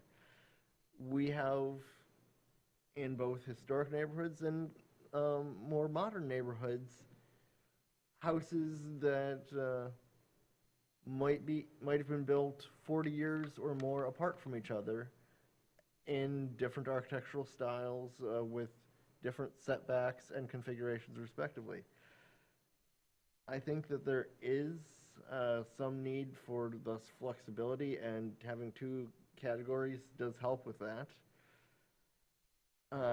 What is the perfect scenario when you have so many special cases? It is very hard to say. I would love it if we could have more site condos, because that does provide a little more flexibility that you don't have with lot splits. But to my knowledge, there's only one case of a parcel that had a house, built a second house, and they were site condoed in Traverse City, and that is the house that San Lususo lived in at 14th and Cass. Which, okay, it's a lovely job, but it points to both the difficulties of that as an ownership scheme, and then how do you finance it when banks are much more willing to say, hey, you're a single-family house on a single lot, or you're essentially building a duplex, so let's treat that as a duplex. Condos, yes, they can work, but it can be more difficult to put the financing together for that. And I that's wish it was more possible, Yeah. and I could buy an ADU in this town, but that is not what the current market is providing. And I should clarify, that's what I ran into, like, a traditional mortgage was not, you can't traditionally mortgage something unless you own it. So like, my wife and I can't get a separate mortgage unless we own the property. Because what does the bank get if we don't own it and we go bunk on the mortgage, so. So condoing it is one route to do Yeah. that. I didn't want to do that, though. Yeah, I get that. There's a lot of costs involved. Yeah, yes. Brian? Okay, so when it comes to financing, ownership, the type of ownership doesn't matter. Lot splits can be done to finance the costs of anything like that. Lot split can be done with just hiring a surveyor. And you can usually get most of the other steps done through just the application process yourself and meeting any requirements the city may have. You want to create a site condo, or, that requires an attorney. And what they charge for that's gonna depend on the attorney, and how good it is gonna depend on the attorney. And your stuff, so it's more expensive. But it can be done, but anything you do like that, when you already have existing utilities, trying to do those types of splits, all that stuff in the ground, that creates problems for any type of split. Because then you're gonna have to have easements. Easements are gonna have to be defined. Type of easement. Can you get that done with just a surveyor? Or do you need a lawyer to write the easement agreements? But my bottom line for this is, this whole discussion about doing this is one step too far from what we're talking about today. I think that it's something we can always address later. Can you create alley space? Does that work? I don't know. Does any of this stuff work? But we could spend 2 months just on that question, about splitting things. Can we consider alley access points? We've turned alleys into streets to get around that question. So I don't know. And we've called alleys that are not streets. Going back to the points here, which is what I started on, was the three. So I'm not in favor of any three of your options. But I like components of all three. Okay? I question for everyone right now as we enter into this, and despite the small turnout in the audience at this point, wasn't what was done in 2023 that created a lot of animosity in the community and even among members of this board? Wasn't that kind of, some people complained about literally just getting screamed at? Yes, Yeah. we were mostly screamed at and conceded owner occupancy for ADUs. Yeah. That's why it stayed. Oh, I remember the ADU stuff. That was a whole nother battle. That was before us. But ADU's been around for a long time, and nobody really talks about them anymore. It's not an issue. We tried to get rid of owner But doing the occupied. second on pieces of property that were by size met a qualification, but they had to be bigger than the minimum lot size, I think that made sense. I just don't know if 2026 is the year you want to tackle changing and expanding the whole two dwelling units in the R1 districts. In other words, Yes. getting rid of setbacks and all of that. I understand but at the same time, a 4-foot setback for an ADU and the 25-foot setback for a second dwelling unit, we can easily change that. You just reduce that or change it. 4 feet works for me, I don't care. I don't even know why we have a 25-foot setback, but it's pretty common in all zoning, 25-foot rear setbacks. Is it so people but you can put a garage back there, right? But the main unit, it's because we require people to have backyards, and you must mow them. Oh, no. We don't require you to mow it. Nope. We just require you to have a backyard. You'll get a warning if you don't mow, but that's it. No, you won't get that. Sometimes you do. Only should. if your neighbors complain. Yeah, Only if your correct. neighbors complain, and only because they think you don't know that. Yep. There's nothing the city can do about it.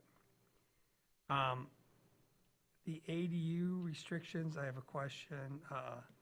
What is our requirement for location of entrances to ADUs? Let me look it up. I thought they just had to have a separate exterior entrance. I think that it restricts which side it's on, but let me look. That feels weird. Yeah, if we restrict which side, where it goes, then that's got to go.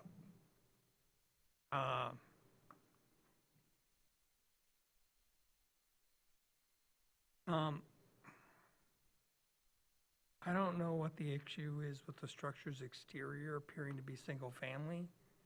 Do they make them look like office buildings, Quonset huts?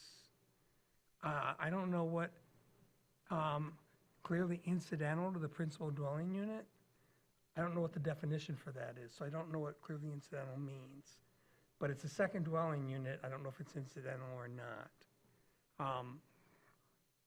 That doesn't make me think. I think we can eliminate the annual registration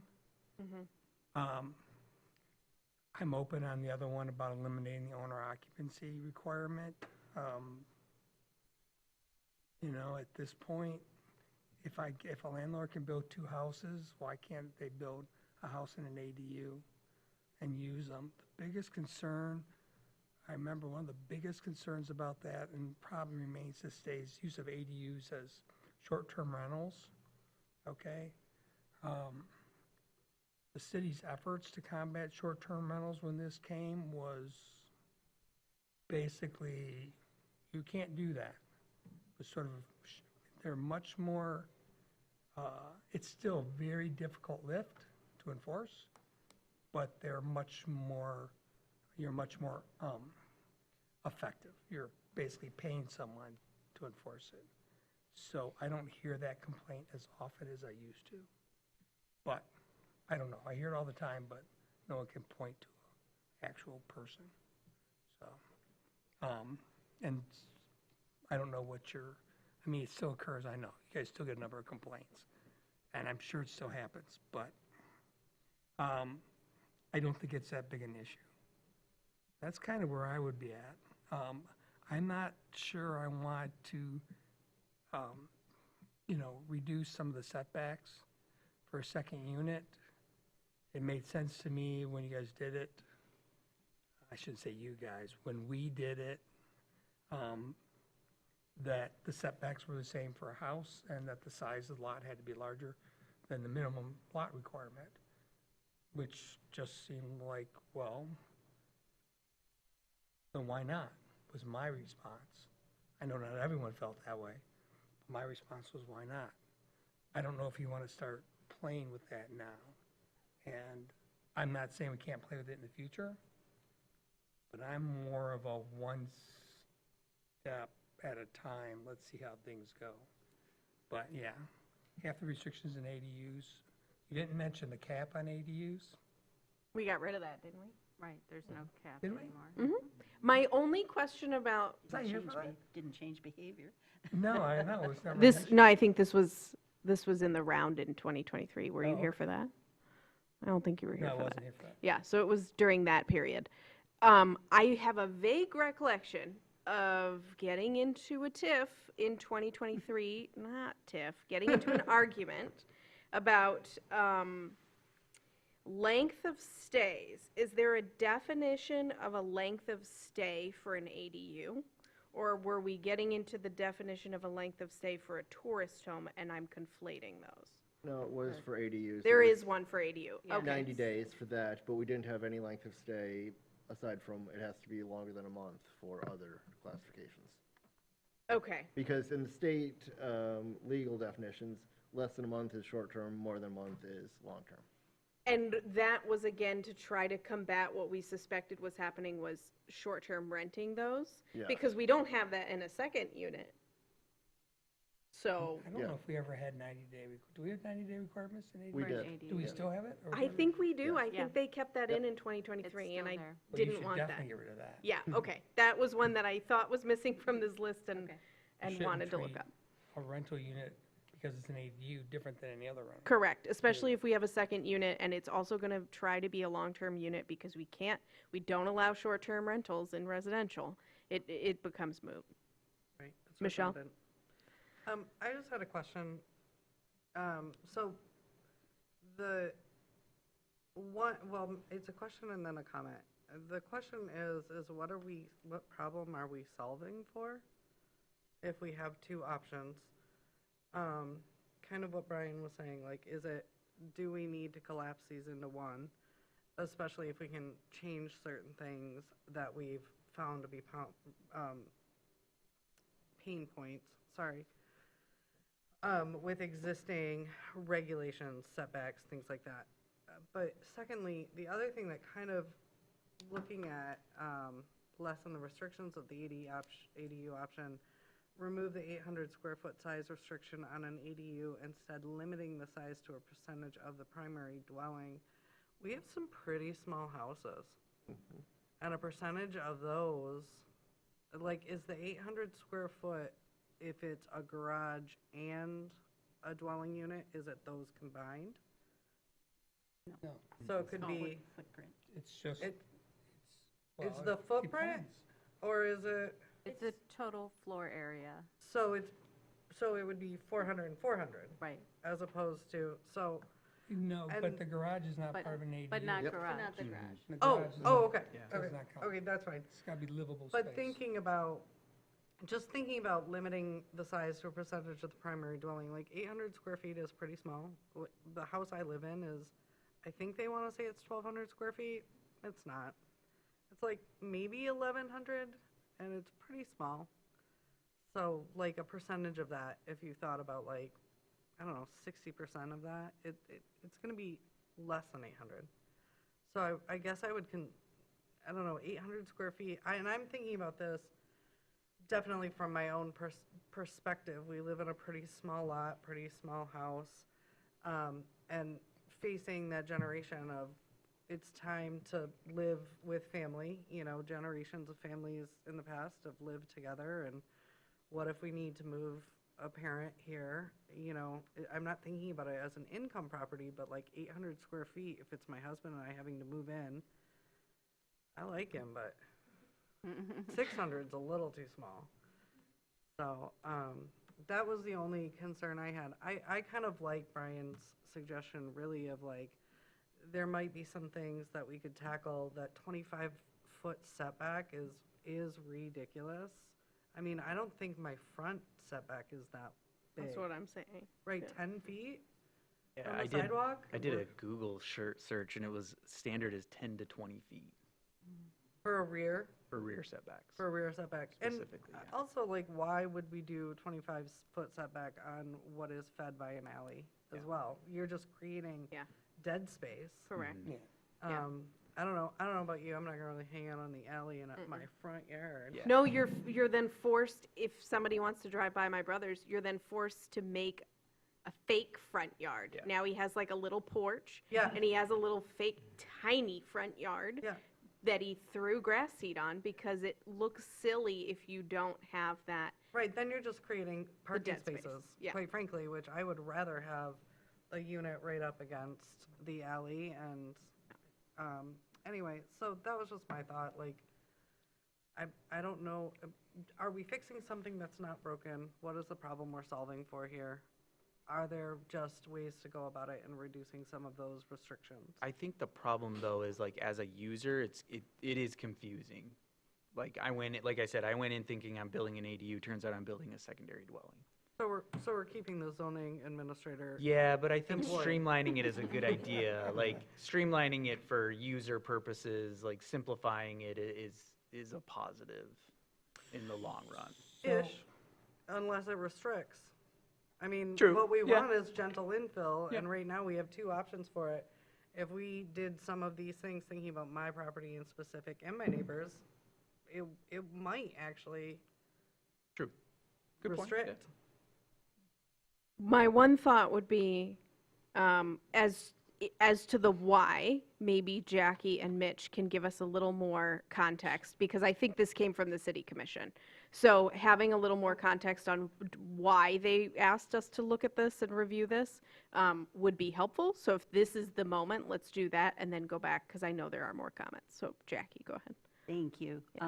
Yes, on July the 6th, the City Commission endorsed adoption of the Attainable Housing Tool, which is something that is fairly new to the state of Michigan and hasn't been used in a lot of communities. But essentially, it's taking the concept of a pilot, so tax breaks for a certain number of years, and it's a peculiar form of tax break related to not uncapping the value of your primary residence, but it essentially allows a second dwelling with a tax break for 12 years, and it is intended specifically for small-scale landlords, so a maximum of 4 units. And it was seen as a good complement to our adoption of various pilot agreements for multifamily developments. And so the action of the City Commission last night was to request that the Planning Commission see what our current ADU requirements are specifically, and see if they are supportive and moving in this same direction, along with pre-approved plans for ADUs, or I suppose second dwellings could become the definition, but asking for a recommendation from us by the end of the year as to what could we do as a body to support this new attainable housing tool that the city would like to make available. And it was interesting, one of the public commenters last night was actually the attorney for Frankfurt, and they have implemented the attainable housing tool. And correct me if I'm wrong, Mitch, but I remember him saying something about having a pre-approved plan could represent a savings to the small landlord or homeowner of $30,000 to $40,000 in terms of plans But it and does, permitting. yeah, and it can. It depends a lot about your specific environment and Yes. how streamlined the permitting process already is. Yes. So this is a new tool to support gentle or quiet infill, and I think that one of the most important things is ensuring that we can find a way to build more, build faster, but also build affordable. And I hope in our conversations that we can be focused on units that, whether they are for rent or for sale, can fill some of that missing middle, not only from the perspective of the person who's living there, but also the perspective of the owner. We're looking to help the little guy and do it in a way that is supportive to the people who are in the neighborhoods now and preserves both quality of life and affordability. What Thank did you. I leave out, Mitch? Oh, you covered a lot of the main bases for where we're coming for this, but it is also something that's in the strategic plan, it's in the master plan, as this is something that meets our goals of providing more housing while protecting neighborhood character. But it's also on the goals for this body as something that we can achieve. And what that actually looks like in terms of deciding what our ADU second home regulations are, and we don't know. That we'll have to go through this process. We've asked a number of questions already. Michelle? I just would, as we move forward on this, knowing that background, it would be interesting to me to see what barriers exist to utilizing that tool with what we currently have, and see a kind of a breakdown of that. Or if what we have is actually perfectly set up for the tool. I don't know anything about it, so more background on that would help me think about, how we can move forward. Also sounds like that's something, might be a tool where we could build units that could be for sale and not just for rent, or, so just that would be my question. Yeah. As we move forward. And this may be way off base, but, it made me think about our cottage court option. Are cottage courts something that, sort of fit into this niche, and we should be finding ways to incentivize? I don't know, but it seems to me that smaller, more affordable units, because those usually go hand in hand with pre-approved plans that can reduce the barriers to building and to increasing our housing stock, are all good things. So in terms of what are we trying to accomplish, if I was trying to summarize it, I would point us in that direction. Thank you. Mitch? Yes.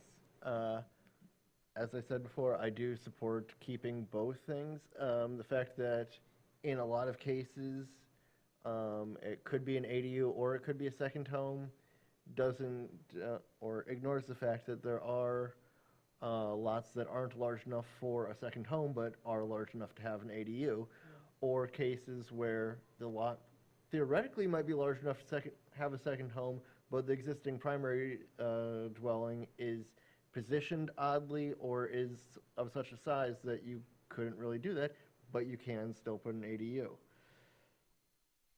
And for the size, I think that it makes a lot of sense having 800 square feet as a maximum, because we do have a very wide range of housing sizes of the existing primary dwelling, and you could have, if it was saying you have to build it no more than 60% the size of the primary residence, we have some very large primary residents that could have, in effect, a very large house that is legally an ADU. But in Traverse Heights, we've got houses that are under 800 square feet. So many of those lots are fortunately large enough that you can put a second house on. And I do appreciate that flexibility, though I can see a scenario where somebody has a 720 square foot house with an attached garage that then they try to say, hey, I'm going to call my existing house the ADU and then build a second house that's much larger. And does that meet our criteria? Hard to say, but I can't see that as being an actual problem if we're trying to just create more variety and the lot is large enough. Brian? Yeah, I'd agree with Mitch. I don't think that's an issue. I don't think you can not, I don't think if you build a second structure and one is the ADU, you can declare, you have to live on one of the properties. I don't know which one. Maybe that is an issue. If that's an issue, then we have to change those regulations, because I know people who want to build an ADU that they're going to live in and rent out their house. For some people, it makes more sense to do it that way too, If actually, you're financially. getting older and you have a multi-story house, Yeah. you build a one-story ADU, and then you rent out the rest of the house. So if we can't do that, we need to address that. I think that, and I have a question. So in the past, when the ADU was first adopted, I was here then. It did not have to be a separate unit. It could be part of the building. Do we still allow that? Yes. Yeah. Okay, so if we eliminate ADUs, we eliminate that.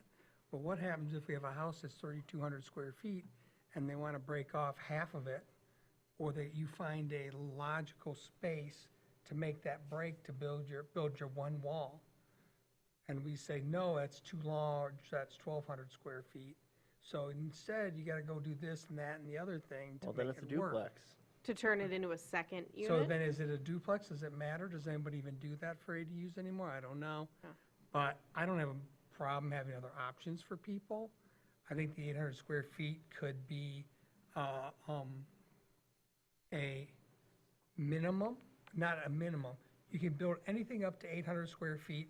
If you want larger, then you could add a percentage to it. So it could be, so if your building is 800, if your building is 800 square feet and our percentage, or is 700 square feet, and you want to build a 1,200 square foot structure, instead of playing around, that's your ADU. And the reason I say this is because size of a structure, cost to build that structure, and the amount of money you can bring in renting that structure are all tied to each other. And the cost to build an 800-foot structure, to build a 1,000-foot structure compared to an 800-foot structure per square foot, there's not a big difference, okay? But the smaller units, you pay all those extra mobilization costs, all those same contractors, they all charge you just to show up, okay? And it's like there's all sorts of those set costs that you're paying. And hence you pay a ton of money for that 800 square feet. That means you got to rent it for more money. Whereas you could build 1,000 square feet and maybe, so you add an extra bedroom there, so you house more people, can house more people in it, and it makes more sense. So I think the 800-foot, you could have it down there as a minimum, maximum. So you could always build 800 square feet, no matter what, or a percentage of your building. Then if you want to run into another problem, if that's a concern. But really,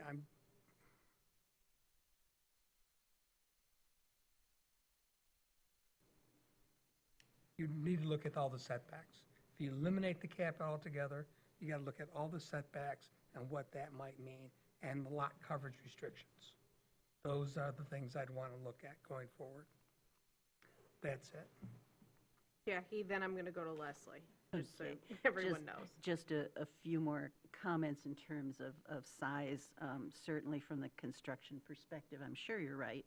I'd also like to add in considerations like tree canopies and impervious surface coverage and household sizes declining. And let's be sure that we're baking in as much flexibility here, and with our focus on attainable, affordable, missing middle sorts of housing, which we just haven't been very successful at incentivizing yet. So that's it. Jerry, then I'll go to Leslie. Yeah, the only thing I'd like to, so the pattern book, and this is, maybe Brian remembers this, but I know in Morgan Farms, which was a PUD, there was a pattern book for that development. I remember that causing later down the road issues, because then when things were developed, there was this pattern book that kept being referenced, and the design didn't meet it, and there was all, so I just want to make sure, what are the limitations of a pattern book? Like, what if someone doesn't want to use the pattern book and they want to use their own design, is that allowed? Because I do think that would be allowed. Most cities, that's how they do pattern book. It's an option. It reduces the costs up front For some. for some that want to use it, but then other people can use their own design. And that's where I just recall from, I think, again, it was PUD, so maybe they made it different for Yes. Morgan Farms. It But I was, remember yes. the pattern book was like, became this point of contention 15 years later, because the pattern book was approved, and then they were veering from it, so. There was also a change of hands, Yes. which adds to it. Those are different pattern books, I think. Yeah.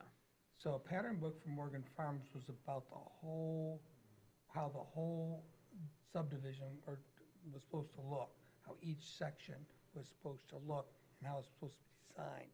The types of buildings, how the size of the buildings. It was literally a site plan, okay? And then it had images which showed the pattern, the type of buildings.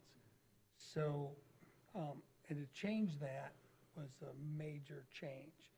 These, I think, we're talking simply about putting together, I'm assuming the city would do this, would pay for architects and builders and engineers to put together a number of different house patterns. In other words, builders' drawings that could be easily adapted to a standard city lot. If we actually have any of those, I don't think we do. But if we did, you could easily adopt them. So you could go in, you could pick one of these. You would not have to hire a designer to do any of that work. You don't have to do any engineering. And the Architect. permitting, architect, nobody hires architects anymore. I mean, they still do. They know Some people somebody. do. Certain people, they're not going to be, the people who are architects are not going to be using pattern books, okay? Everyone else basically hires someone who can do drawings. And then so you come in, and then the city would reduce its permitting requirements because the review has already been done. So you could reduce some of the permits. City doesn't- Time. Yeah. Save time. And you would have the building code, construction codes for the county would also have to buy into this, because they'd be the same way. They would just basically look at, you submit that pattern, and they have it, and they approve it. It's a pre-approved pattern. As soon as you want to make a change, that all goes out the window. Yeah. Mitch? Yeah, and Oh, I'm sorry. After Mitch, we are going to Leslie. Leslie can go next. I just wanted to check in with you because Yeah. this is a lot. I feel like somebody's gonna have to re-listen to hear all the things that we have liked and disliked. And I'm sorry about that. No, I So- think, I did want to kind of summarize. I think what I'm hearing is that it makes most sense to keep both options and remove a lot of those restrictions for sure from ADUs, the ones we talked about, plus the term of rental, you know, the Yeah. 90-day Yeah. thing. And by the way, that restriction on the location of the entrance, now I just lost it again. Where'd that go? It's, oh, shoot. Okay. Only one entrance may be located on the facade of the primary building facing the street. So I think the idea there was that they didn't want it to look like a duplex. Yeah. And they wanted this to be as innocuous and unnoticeable as possible. So I think a lot of the standards in here that were the concession to doing that don't make as much sense anymore. Yeah. And I think that was one of them. Since we allow duplexes by right now, Yeah, yeah, getting rid No. of that would Yeah. make totally. sense.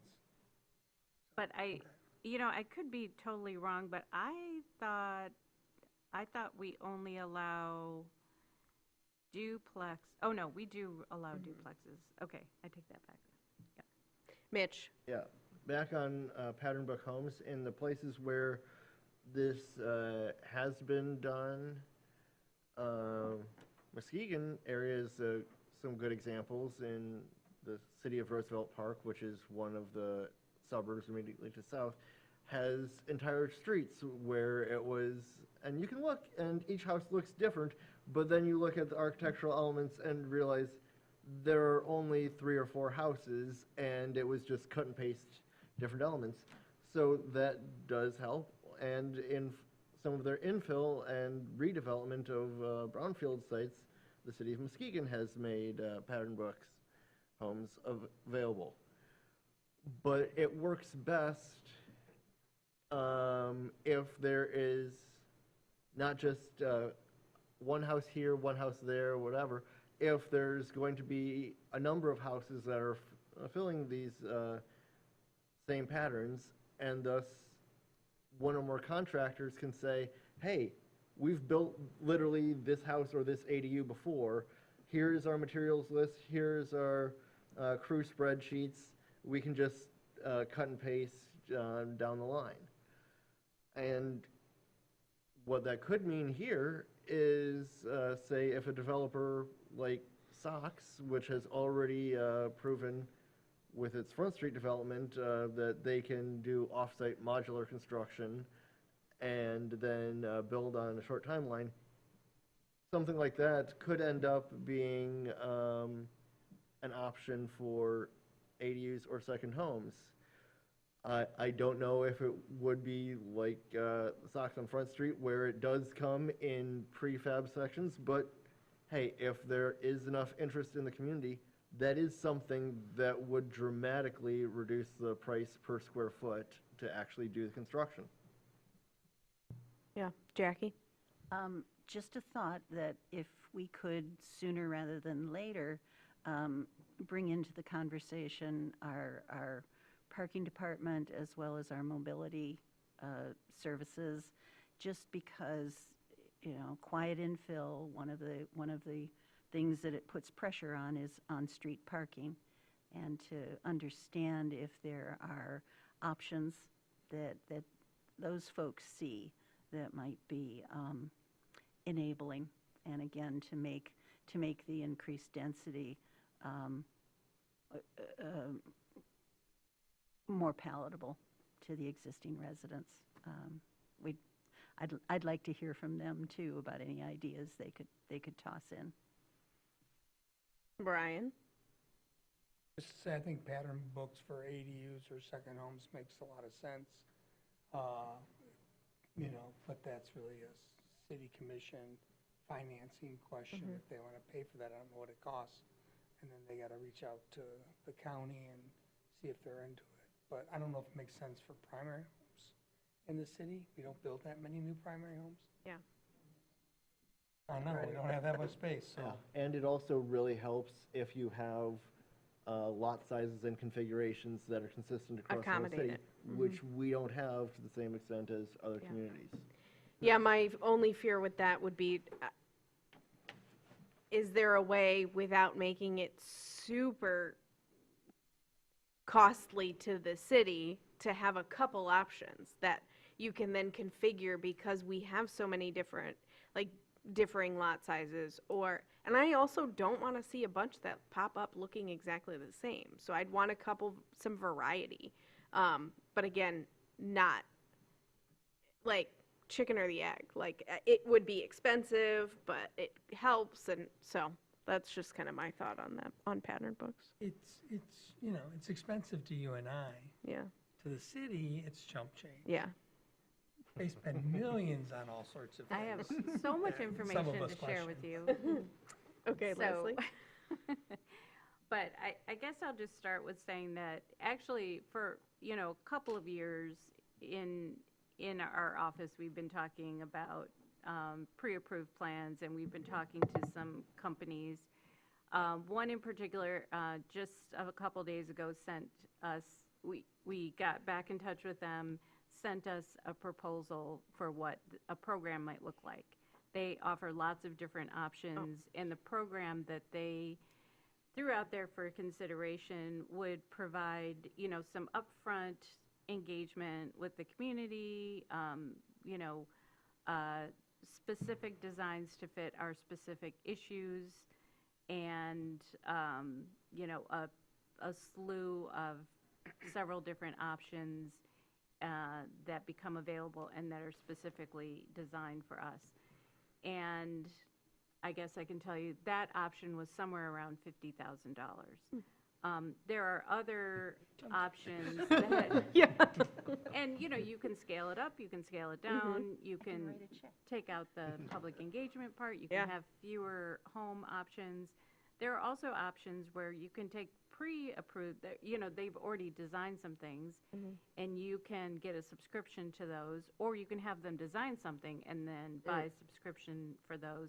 So every year you pay, it's something on the order of $1,000 per plan option that you have a subscription to. So maybe in the future, we could shift Add them more out, if we need, yeah. add some, take some out, design new ones to fit what we need. So some of the information we got from them, some of their general recommendations are that it works best when you can stack incentives, like the attainable housing option, certainly waiving permit fees, working with construction code to waive those fees, hookups for utilities, all of those things, so that it can be as ready to go as possible.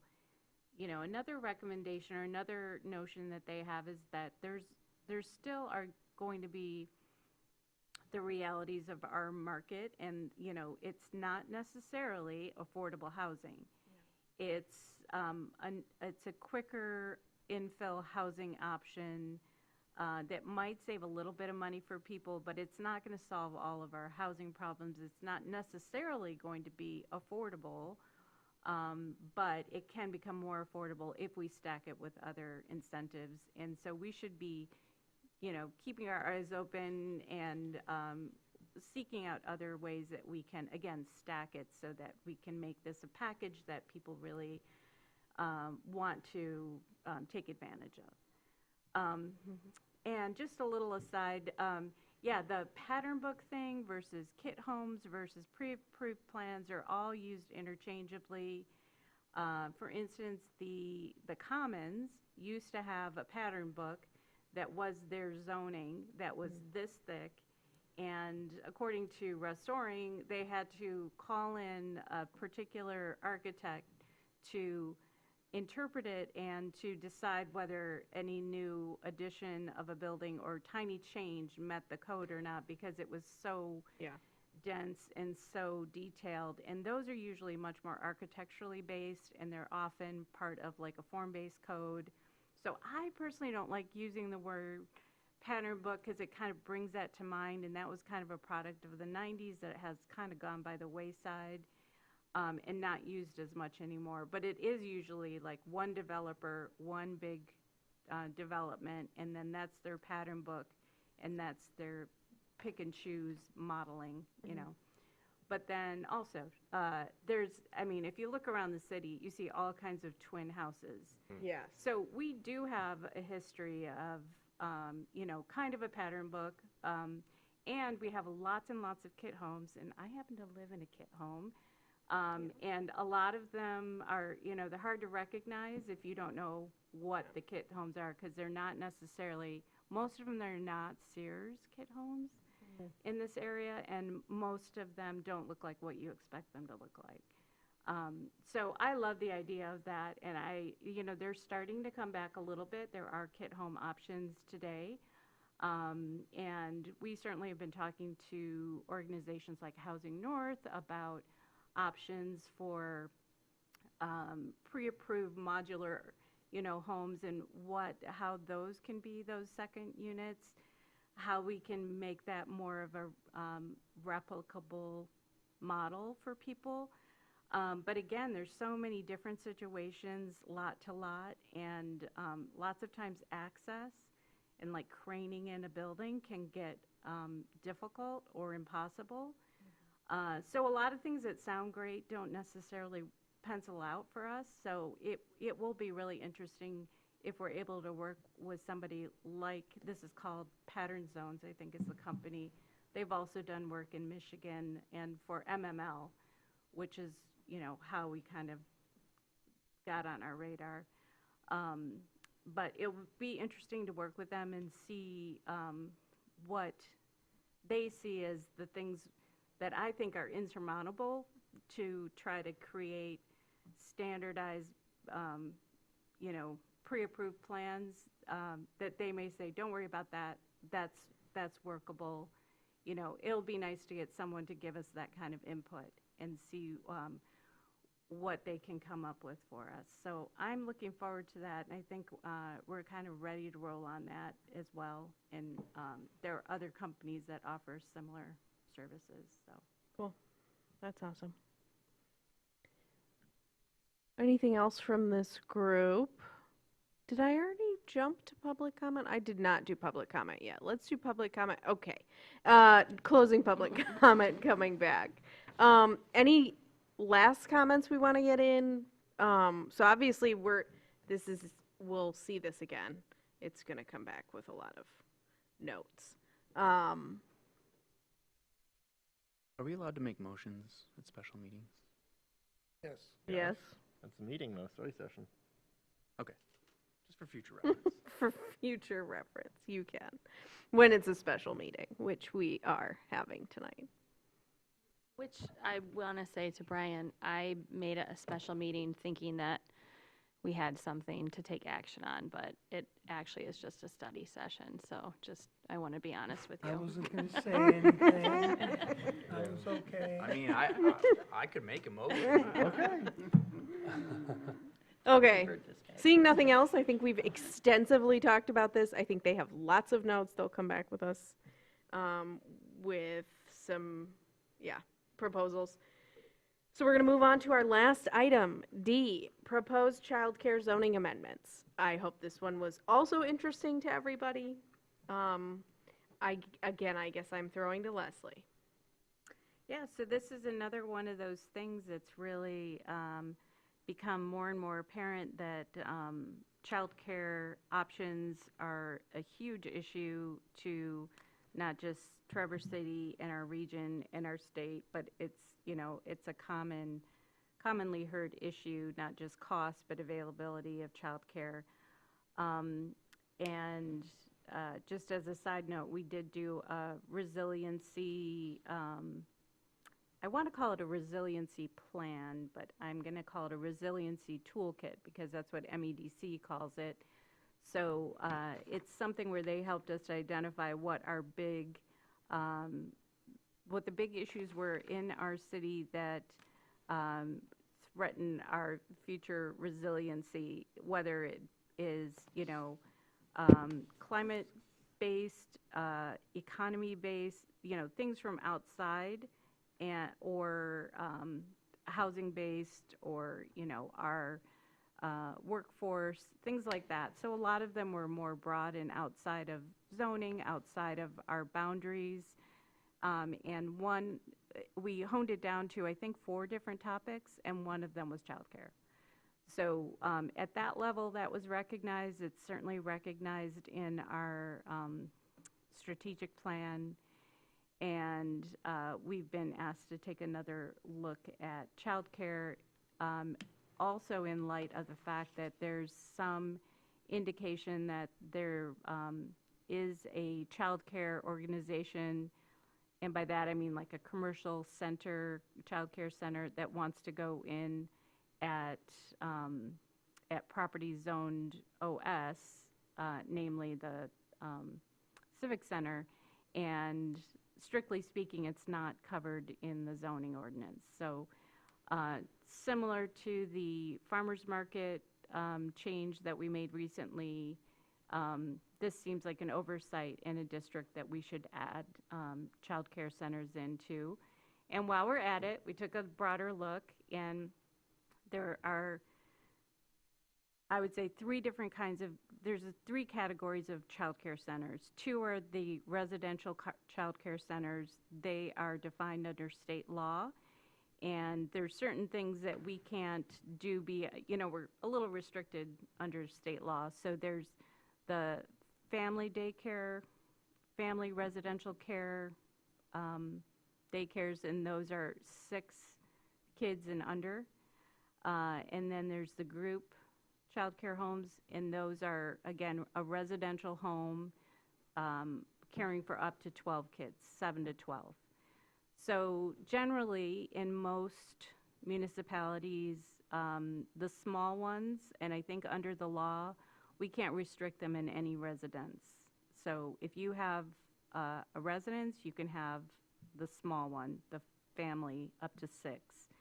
And then if for a group one, it's often restricted to certain districts, and or they require a special land use permit, or there's other restrictions like spacing requirements between one child care center and the next. So that's what our ordinance looks like.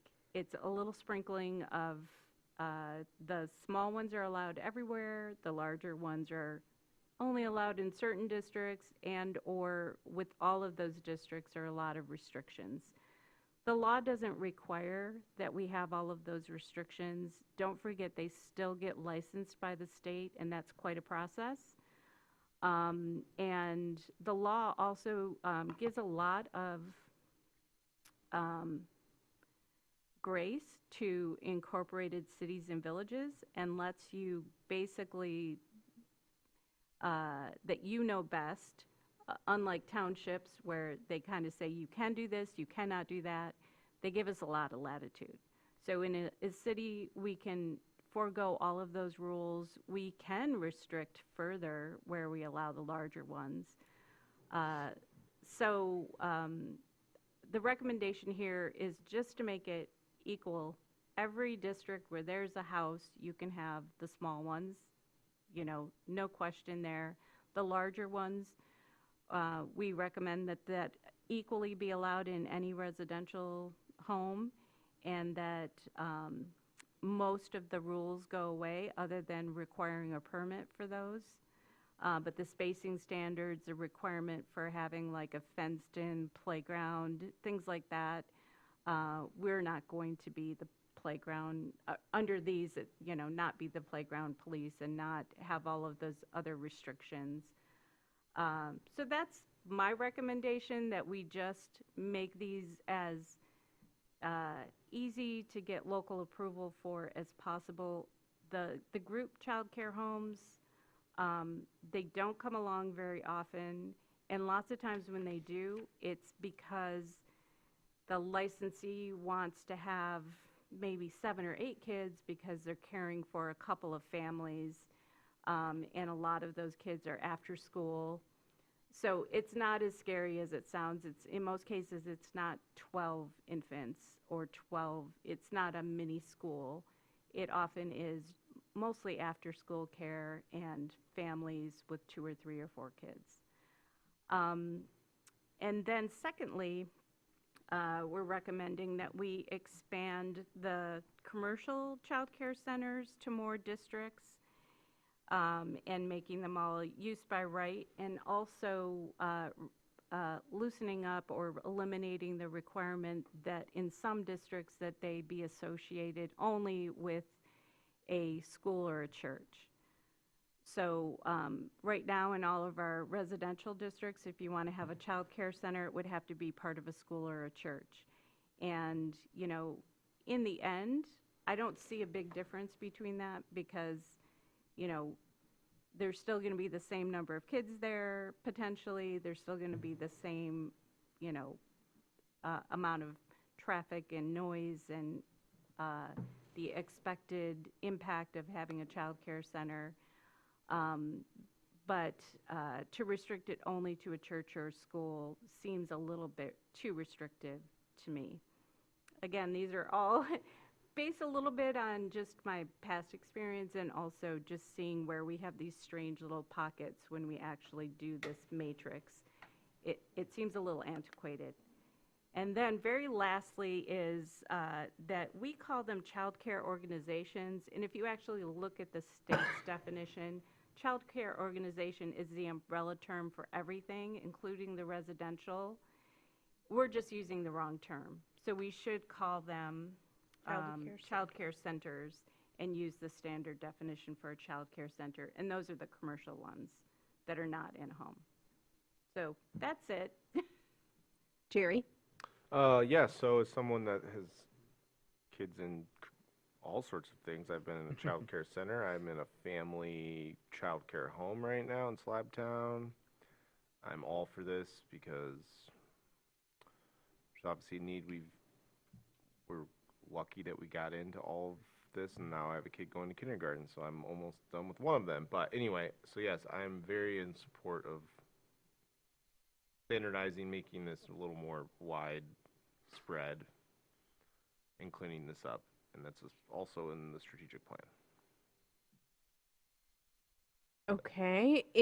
I know Mitch had his hand up, and then we'll do Mitch Jackie. Yeah, I generally support a little more streamlining and loosening up certain things like distance requirements. It's aside from one competing with another, it's not like it harms the community to have more places where kids are. At least I should hope not. In terms of where they're allowed, I am a little puzzled why both residential child care homes and group child care homes are allowed in our industrial district, but not in our hospital district. And it seems like those could be flipped. Not that employers in an industrial district don't have need for childcare, but it seems a poor sighting to, if you're having factories in our industrial park at Narrow Park, to have kids right next to noisy factories. But at a hospital, it seems fairly reasonable.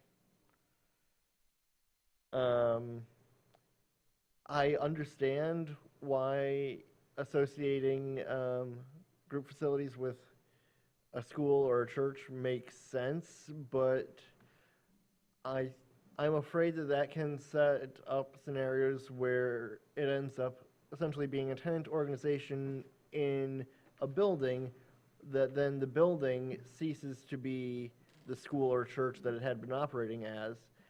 And okay, the church on Ramsdale is continuing to operate as a church, but somebody could move in and say, hey, this is an existing church building. We don't mind if a childcare group is there some of the time, but we are going to be using the building for some other use. And I think that we should have at least some flexibility or maybe a broadening of categories that can be qualifying spaces. Jackie?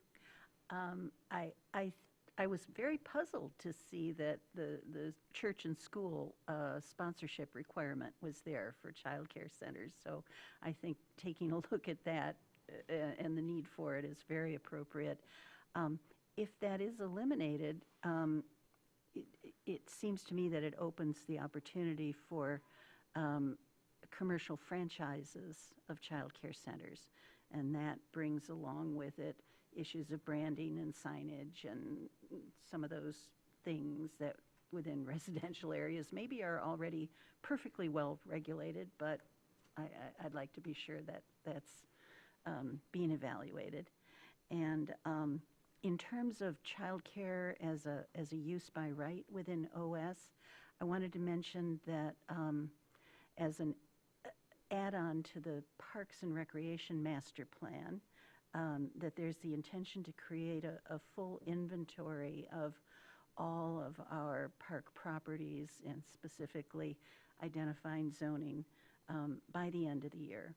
So I think coming out of that inventory, we're going to see that we have a huge variety of sizes and shapes and flavors of OS zoned properties within the Parks and Rec, and that we maybe want to take a look at that range before putting together a blanket use by right. So it'll be another data point to come in by the end of the year. Brian, I know you had your hand up. I'm going to speak real quick because I agree with getting rid of the recommended amendments 2, 3, and 4. The only one I worried about was, and then adding it as a use by right everywhere except OS. I feel like that was a little weird. I think what Jackie just brought up is fine. I guess my question about that was, because they require a facility, does the facility have to exist before the use by right, or no, because somebody could just purchase a portion of OS land if it goes up for sale and then just put it in. But there are so many different OS spaces, like that whole chunk of wetlands at the corner of 14th and Division. And disposal of city parkland is really complicated. Yeah.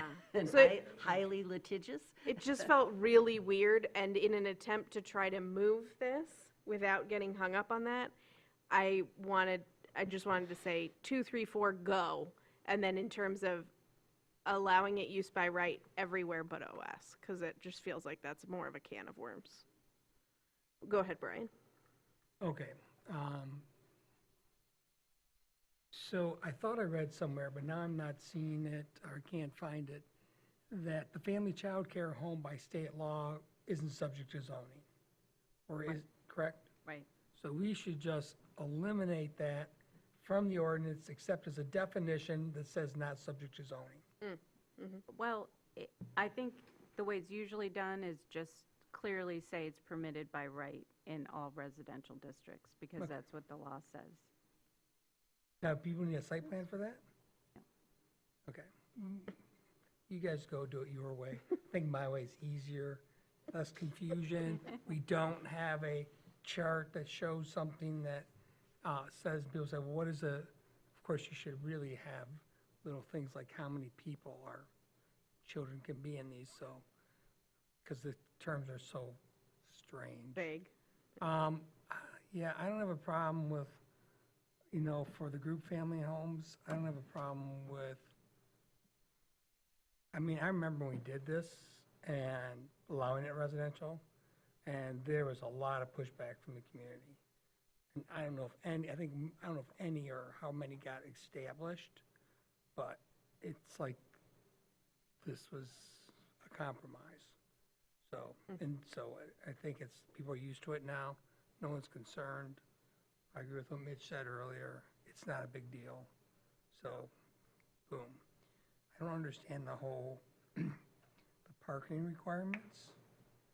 But if you're gonna require a site plan for it, you should designate a drop-off area. So, doesn't have to necessarily have to be on site, but you should, for safety, you should have a drop-off area required. I know that issue has come up in the past. I like changing the name to match the state, and the only other question I have is the definition, the new definition you have in here for childcare center. Is this the state's definition? Because I'm not a fan. Yeah, there's a shorter one. Yeah. That removes a lot of this. And I almost changed it in the last minute, but yeah, it does not need to be this long. But also I thought, if you did want to look and see what a child care center under the law really is, it's this, if you want to read those. So there's a lot of things that I don't would fall just under that category. refer to the state. Yeah. And leave it at that. Yeah, but there is a much shorter version we could use. Because that's like tells us everything it's not. Yeah. So, and I was really, I don't have a problem with all the districts, including OS. Open space districts are all city or county owned or controlled properties. If they want to do it, that's up to them, you know. And if they want to run something that want to build a facility in one of the parks that's up to them. They're gonna have to go through the public process, justify it, everything they want to do. And I know they're talking about it, but I just,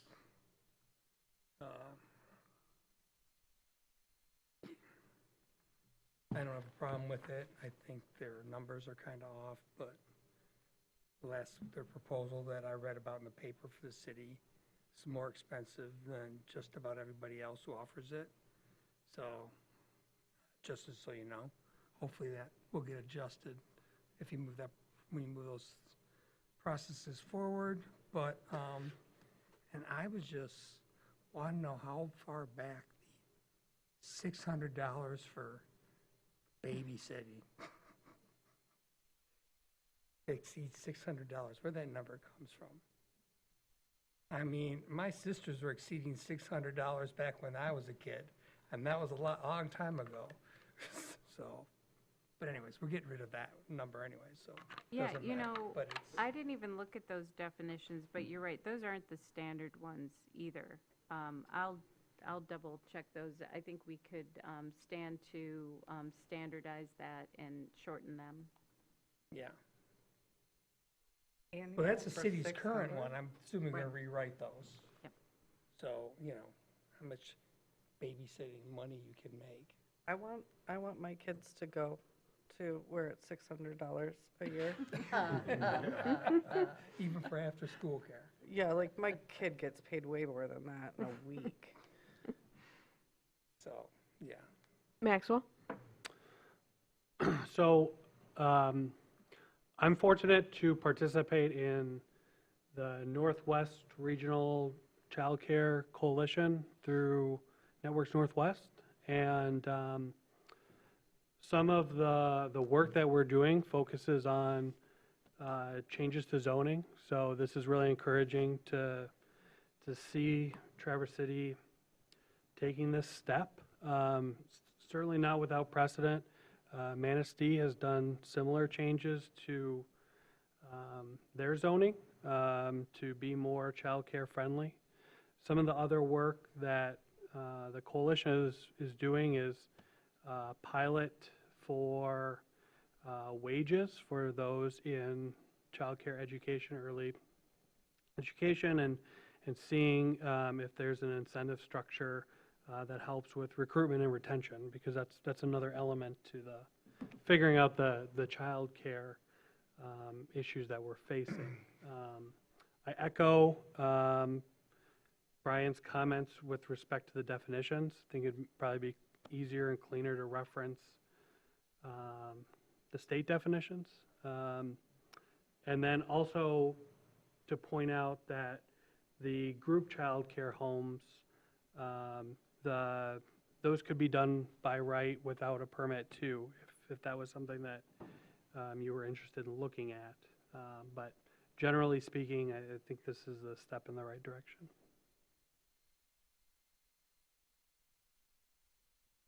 So, Brian, you have me partially convinced on the OS. But, so you're saying you're okay with if the city or county decides to sell off a chunk of that to then, and then somebody, the buyer decides they want to put in a facility? Because that could happen. If the city or the county decide to sell off a chunk of that property, they're gonna apply to have it rezoned anyways.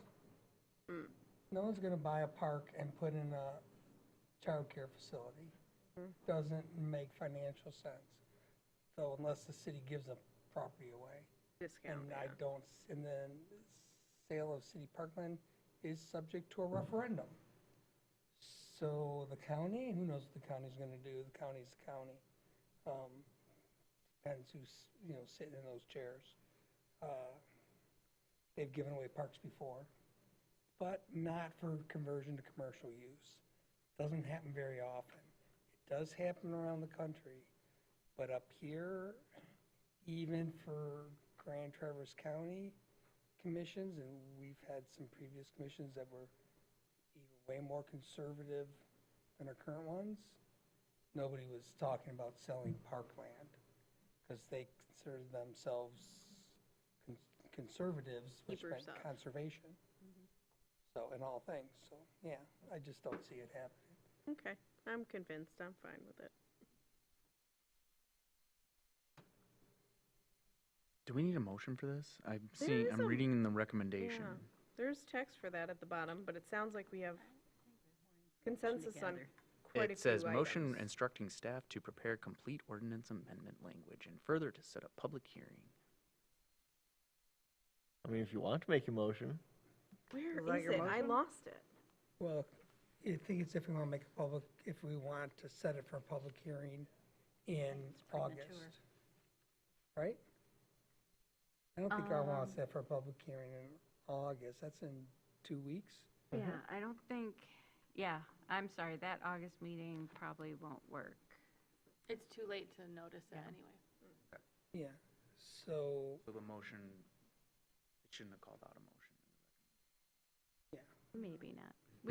We can prepare another version of this in light of what we've heard, and then, it's probably, if all these, if the stars align on all of these, having one public notice to cover all three of these text amendments is most efficient, so just save a little bit in publication costs.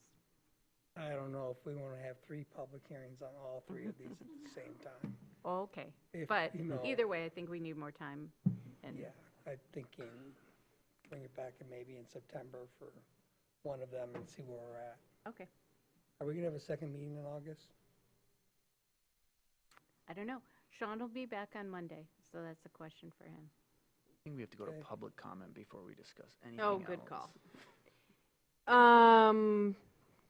Doug, would you like to make a comment on this item?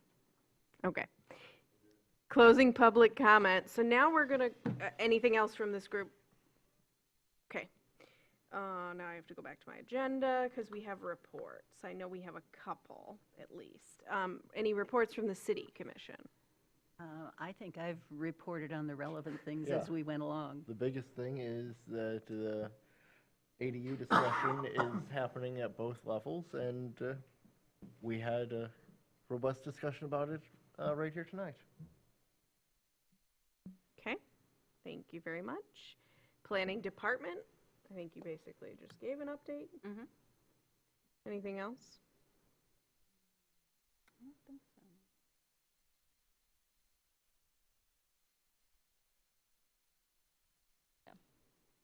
Stay tuned. You'll find out by the first meeting whether or not we're having the second meeting for sure. I'll know more next week, I'm hoping. Is that sufficient for the group? Okay. Update from Joint Commons Planning Commission. You go, Mitch. Okay, well, we discussed a number of things, including the master plan process for that, which has been on hold, paused a little, but will be going forward. Discussed infrastructure and stormwater, how those are going.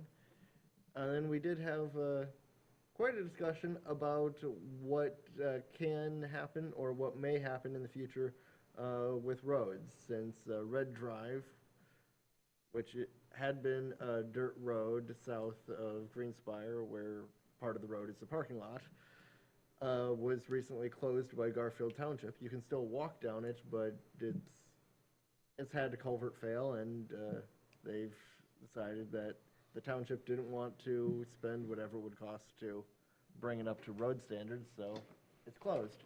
But then what does that mean for long-term planning, especially as was brought to our attention by a letter from the community?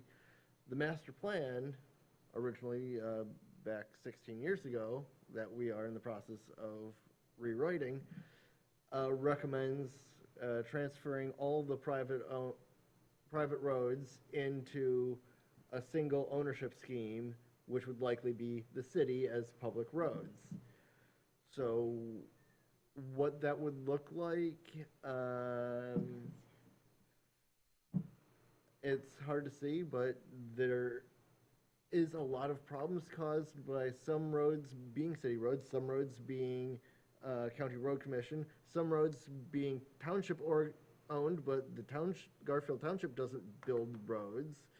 And many roads, like Cottage View Drive, being private roads that are now split between multiple different condo associations and private property owners. So it is difficult then to maintain the roads and to have a coherent strategy for how do you not get 100 yards of the road replaced, but a whole stretch of a road replaced if and when it needs it. It was a long conversation. Yeah. Update from Board of Zoning Appeals. We haven't had a meeting. But in another township, Leland Township has some vacancies on their Board of Zoning Appeals, the appointments to which are contentious enough that it might lead to the recall of the township supervisor. So planning and zoning does matter. Oh, I skipped it. I'll do it now. I'm so sorry. Thank you, Katie. Update on the Riparian Buffer Committee. So, of course, the committee hasn't met again, but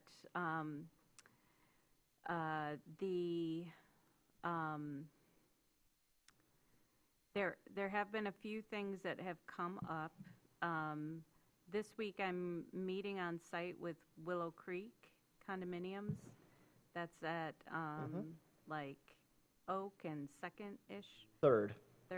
And they are very, they're concerned about the no-mow area, which is 10 feet, and their entire backyard is 10 feet.